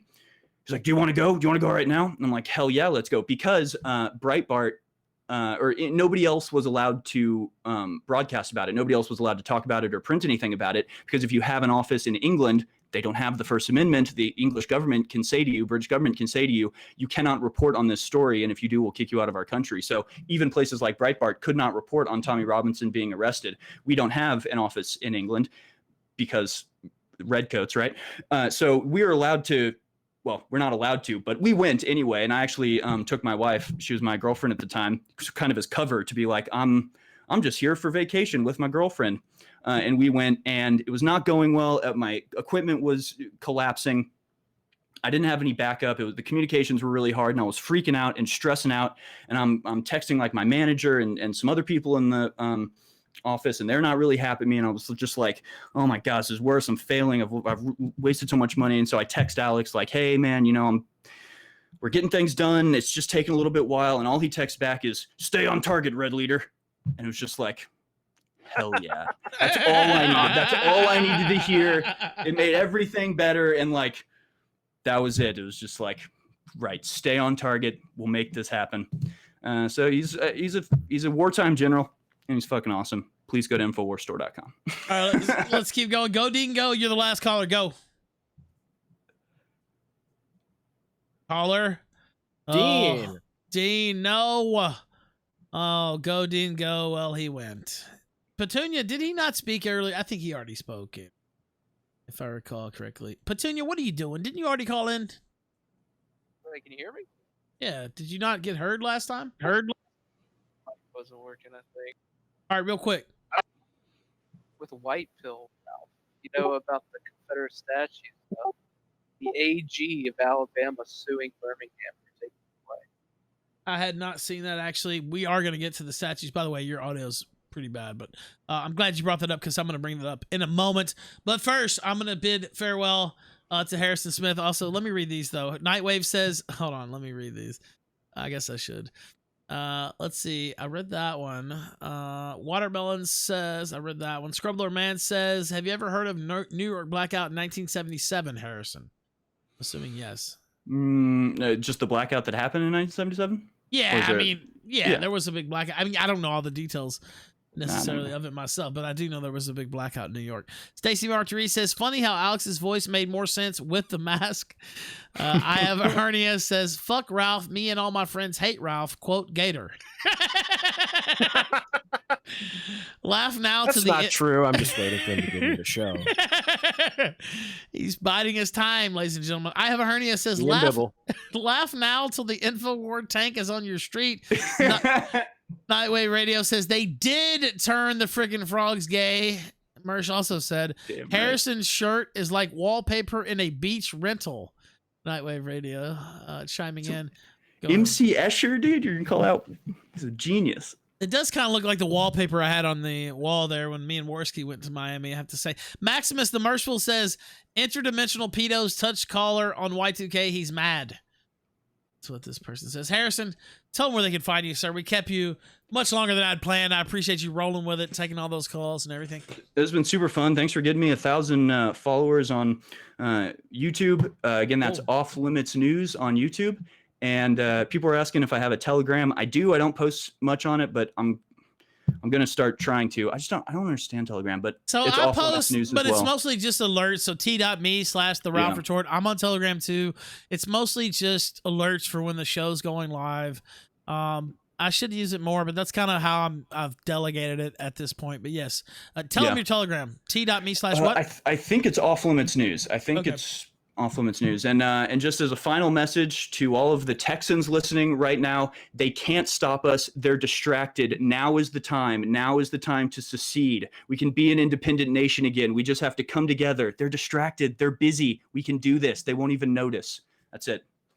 Thank you, sir, very kindly. You have a good one. All right, thanks, y'all. Bye-bye.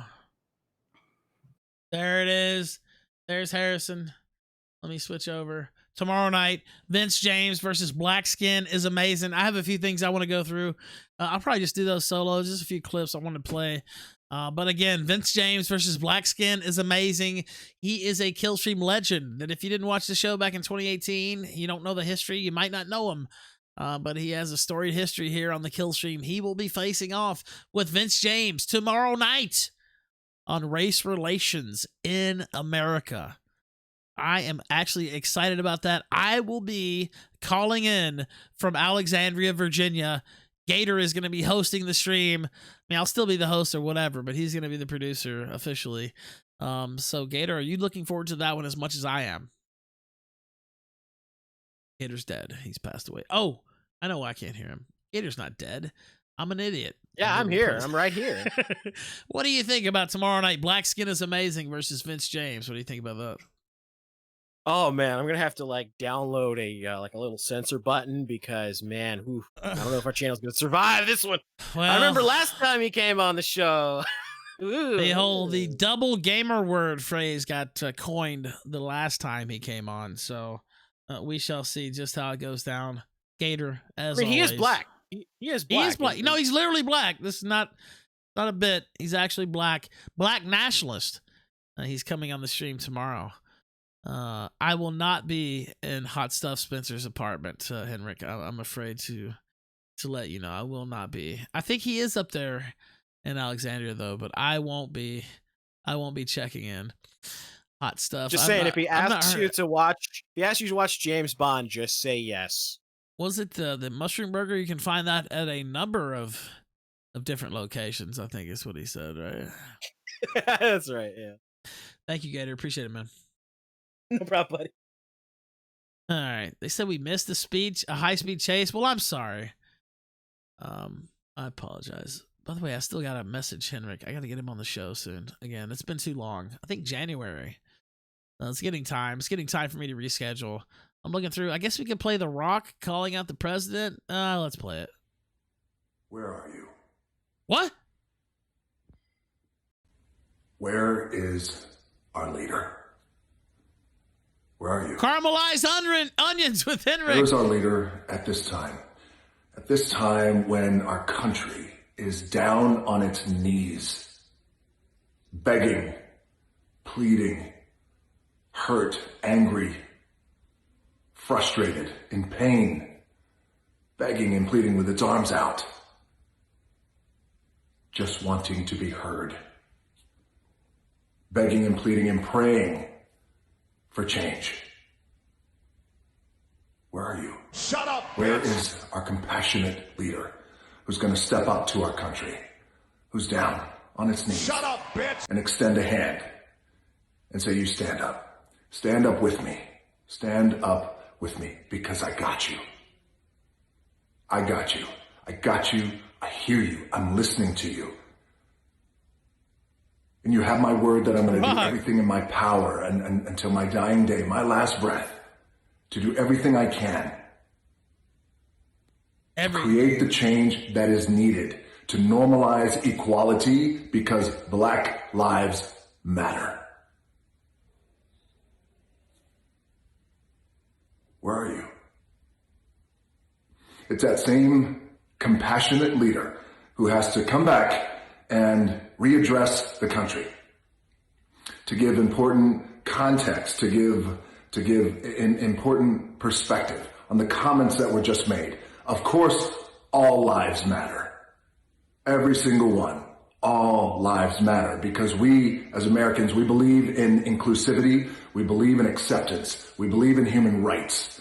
We believe in equality for all. That's what we believe in. So of course, all lives matter. But in this moment right now, this defining, pivotal, explosive moment where our country is down on its knees, the floorboards of our country are becoming unhinged. In this moment, we must say the words, Black lives matter. No, we don't have to say that, Rock. We really don't have to say that. Let's go through. It's an 8-minute clip. I'm not going to play the whole thing. I did see, well, before I get to this, I guess this is Ethan Klein, some black dude he called a pedophile. 3H3, that name was in there because those were the videos that blatantly accused me of being things like a rapist, pedophile. I eat children. When you see do you eat children? Things, it can ruin everything they do. I get death threats every single time. People like, we want you dead. You bloody child molester. You pedophile. The fuck? You rapist. After a while, it's taken into my head, and the whole suicidal thoughts there, like, kind of coming in my head. Maybe it would be better off if suicidal. I wasn't here. And if you're watching this, Ethan, I understand what you do is a joke. You play, it's all games and fun. Why you having so much fun? For gain. But you gotta think about what you're doing. Put a disclosure somewhere saying, you know what? All this accusations, it's not real. I'm just a comedian.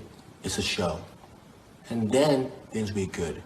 Because what you say affects people. It just burnt me, and I'm like, I can never keep living if I don't deal with this and share my experience. By the way, they're asking who this is. Patrice something or another. I forgot his full name. Basically, Ethan Klein. He's the one who Ethan Klein, I think, called what was he calling him? Blackzilla or something like that? That he was raping children or whatever. We played the video on the show. I don't know if he was accusing him of being a pedophile. We played the video. It's that guy. I know it seems like a million years ago. But that actually, we did play that on the show. And then there was something else. I guess Leafy is accusing, yeah, here it goes.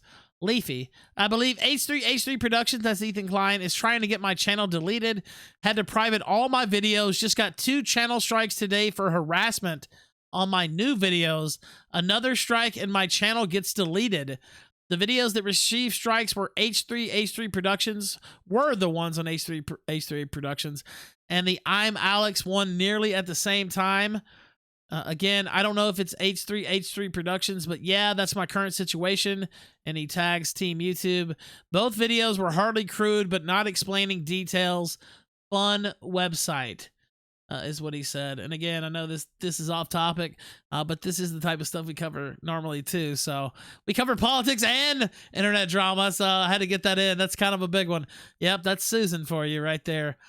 Also see there's a new, oh wait, what is this? Over on poll, Operation Blank Slate. Oh, I'll have to take June 6th. Tape pieces of blank printer paper to some random public place. Only takes 5 minutes. Watch the fireworks. Hold on. A blank piece of paper is a clean slate with limitless potential. Anything can be written on it, and it can transform into any meaning with a little ink. But it doesn't need any ink on it to mean something if looked upon with irrational and paranoid eyes. I propose we put up blank pieces of regular printer paper, the kind you can buy in sheets of 500 at a time, 500 at a time, all over the cities and towns of your area. A blank piece of paper with absolutely nothing on it, no dogma, no virtue signaling, no ideologies, just a clean slate. Because of the Black Square Challenge, I think we could actually get a reaction out of people by literally taping a piece of blank fucking paper on the walls. The genius here is that we are still getting a reaction out of doing nothing at all, except, of course, the taping of the paper to the wall part. We don't even need to say anything at all to get the point across that this is just all stupid bullshit. Remember, no words, no pictures, no symbols, just a classic old style 4chan prank. This isn't, it's okay to be white. This is something far more abstract and meaningless. It could put, it's okay to be white to shame. June 6th, pieces of blank white paper to some random public place, takes 5 minutes. Watch the fireworks. That's what's going around at the moment. I have to say, just from my, by the way, somebody sent me this. I have to say, just from my, amateur, I won't say amateur, I've done this show for a while. I think that has some potential. I think that has some potential, ladies and gentlemen. And I don't think I'm blowing up the spot by reading it here on the stream, because they don't. This is the underground anyway. They don't give a fuck. They'll still spurg the fuck out. So, all right. Red Ice TV says, my body is ready. I have to. I will. I swear to God, I'm going to message you right after the show. I need to message Lana too. Repturian says, awesome shows lately. Love this guest too. Thanks. Thank you. I did read out the telegram. Herod, thank you as well. Mordecai Stewart says, get Ryan Dawson on soon to talk about the Civil War. He was on recently, actually. Real recently, a few days ago. But yeah, you're right. It wasn't a set segment. Sigma Zero says, Rock boned a teeny thought. Now they own him. R.I.P. Oh, no. Fed Zeppelin says, it's hard to look serious with no fucking eyebrows. That's true. Herod Silvatici says, play Boomerang clip, call the police. I don't know if I have that. I think you sent it earlier. I'll look and see if I have it. Dumpster Assy says, in JoJo, Ralph stand would just come back to chase black women. All right, that's JoJo Ralph. Okay. God Super Punch says, they act like white people are in the shadows to kill. It just says kill, but I guess he meant to kill. By the way, Warski's not going to stream tonight, but go ahead and follow him, dlive.tv/subcultured. He's taking the night off. I'm going to take the weekend off. That's really not me taking off, by the way. That's my normal off days. But I'm not going to stream this weekend unless something truly crazy happens. It really has to be fucked up. Now, before I go, ladies and gentlemen, Joshua Moon. He owns Kiwi Farms, and we talked about him last night. There was this screenshot going around, and we thought, other people thought I just was reporting on what was the scuttlebutt was, you know how we do on the Killstream. I was just reporting on the scuttlebutt, and the screen had said he was going to close down Kiwi Farms. Now, I never thought that was going to happen, and I kind of used it for a comedy bit on the show. You know, we kind of had fun at his expense. And, well, today, by the way, I see the blank paper trending in the chat. I just want to acknowledge that. Now, today, he kind of got really angry on his show, and he said a bunch of this and that. And I don't know if I actually have the clip. I'll see if I can scroll up and play it. Oh, this is it right here. Oh, he got mad and called my girlfriend a cam whore and just all kinds of things. It was really uncalled. You could even say it was lol-calish behavior, I have to say. Let me see if I can play this.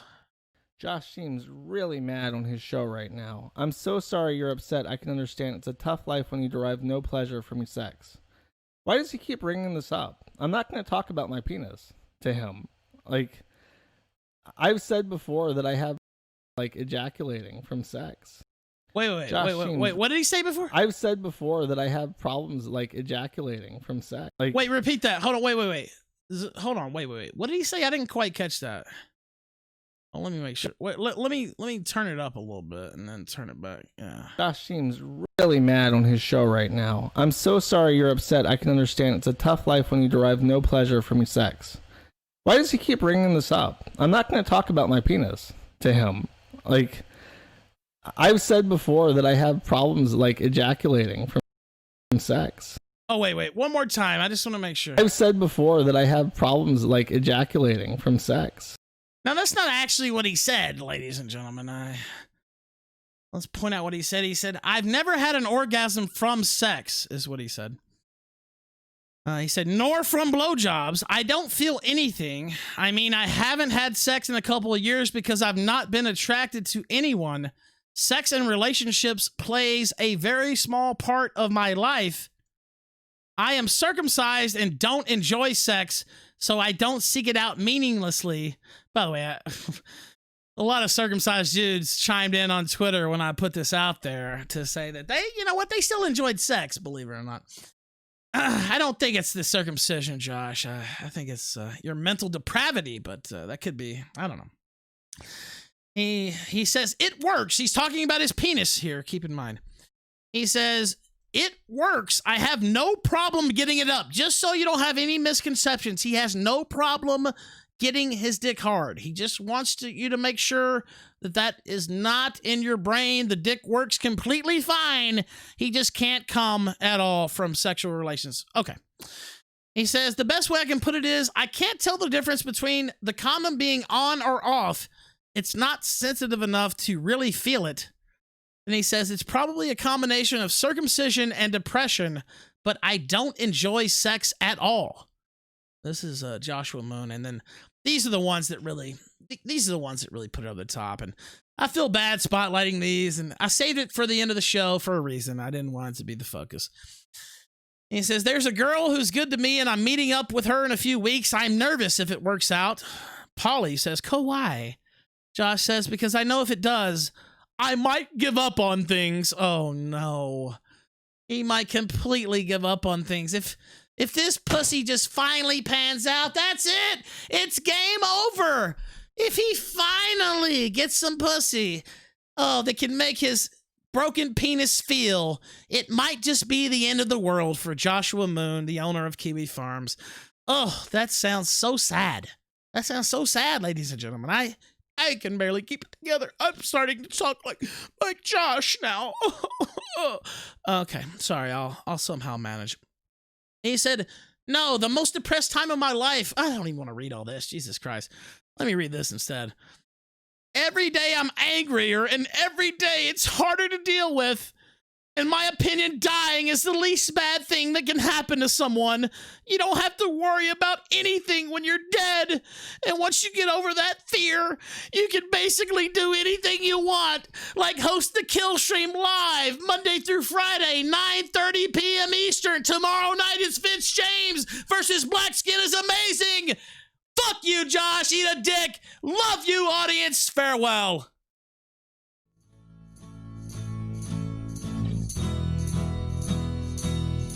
On a peaceful sunset, the Killstream. They drown a peacefully, sunset the Killstream. The other night, friends, when I went to tune in, I saw the Killstream had been struck down again. Secret flags and reports, but we all know who's to blame. Can't afford the retort.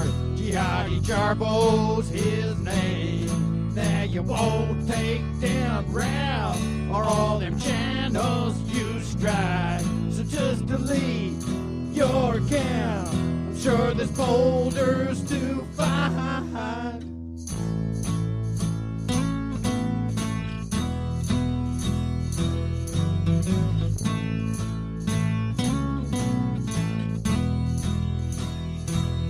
You can't peacefully sunset the Killstream.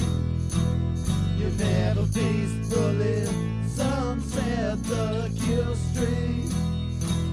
You won't peacefully sunset the Killstream. You never peacefully sunset the Killstream. You won't peacefully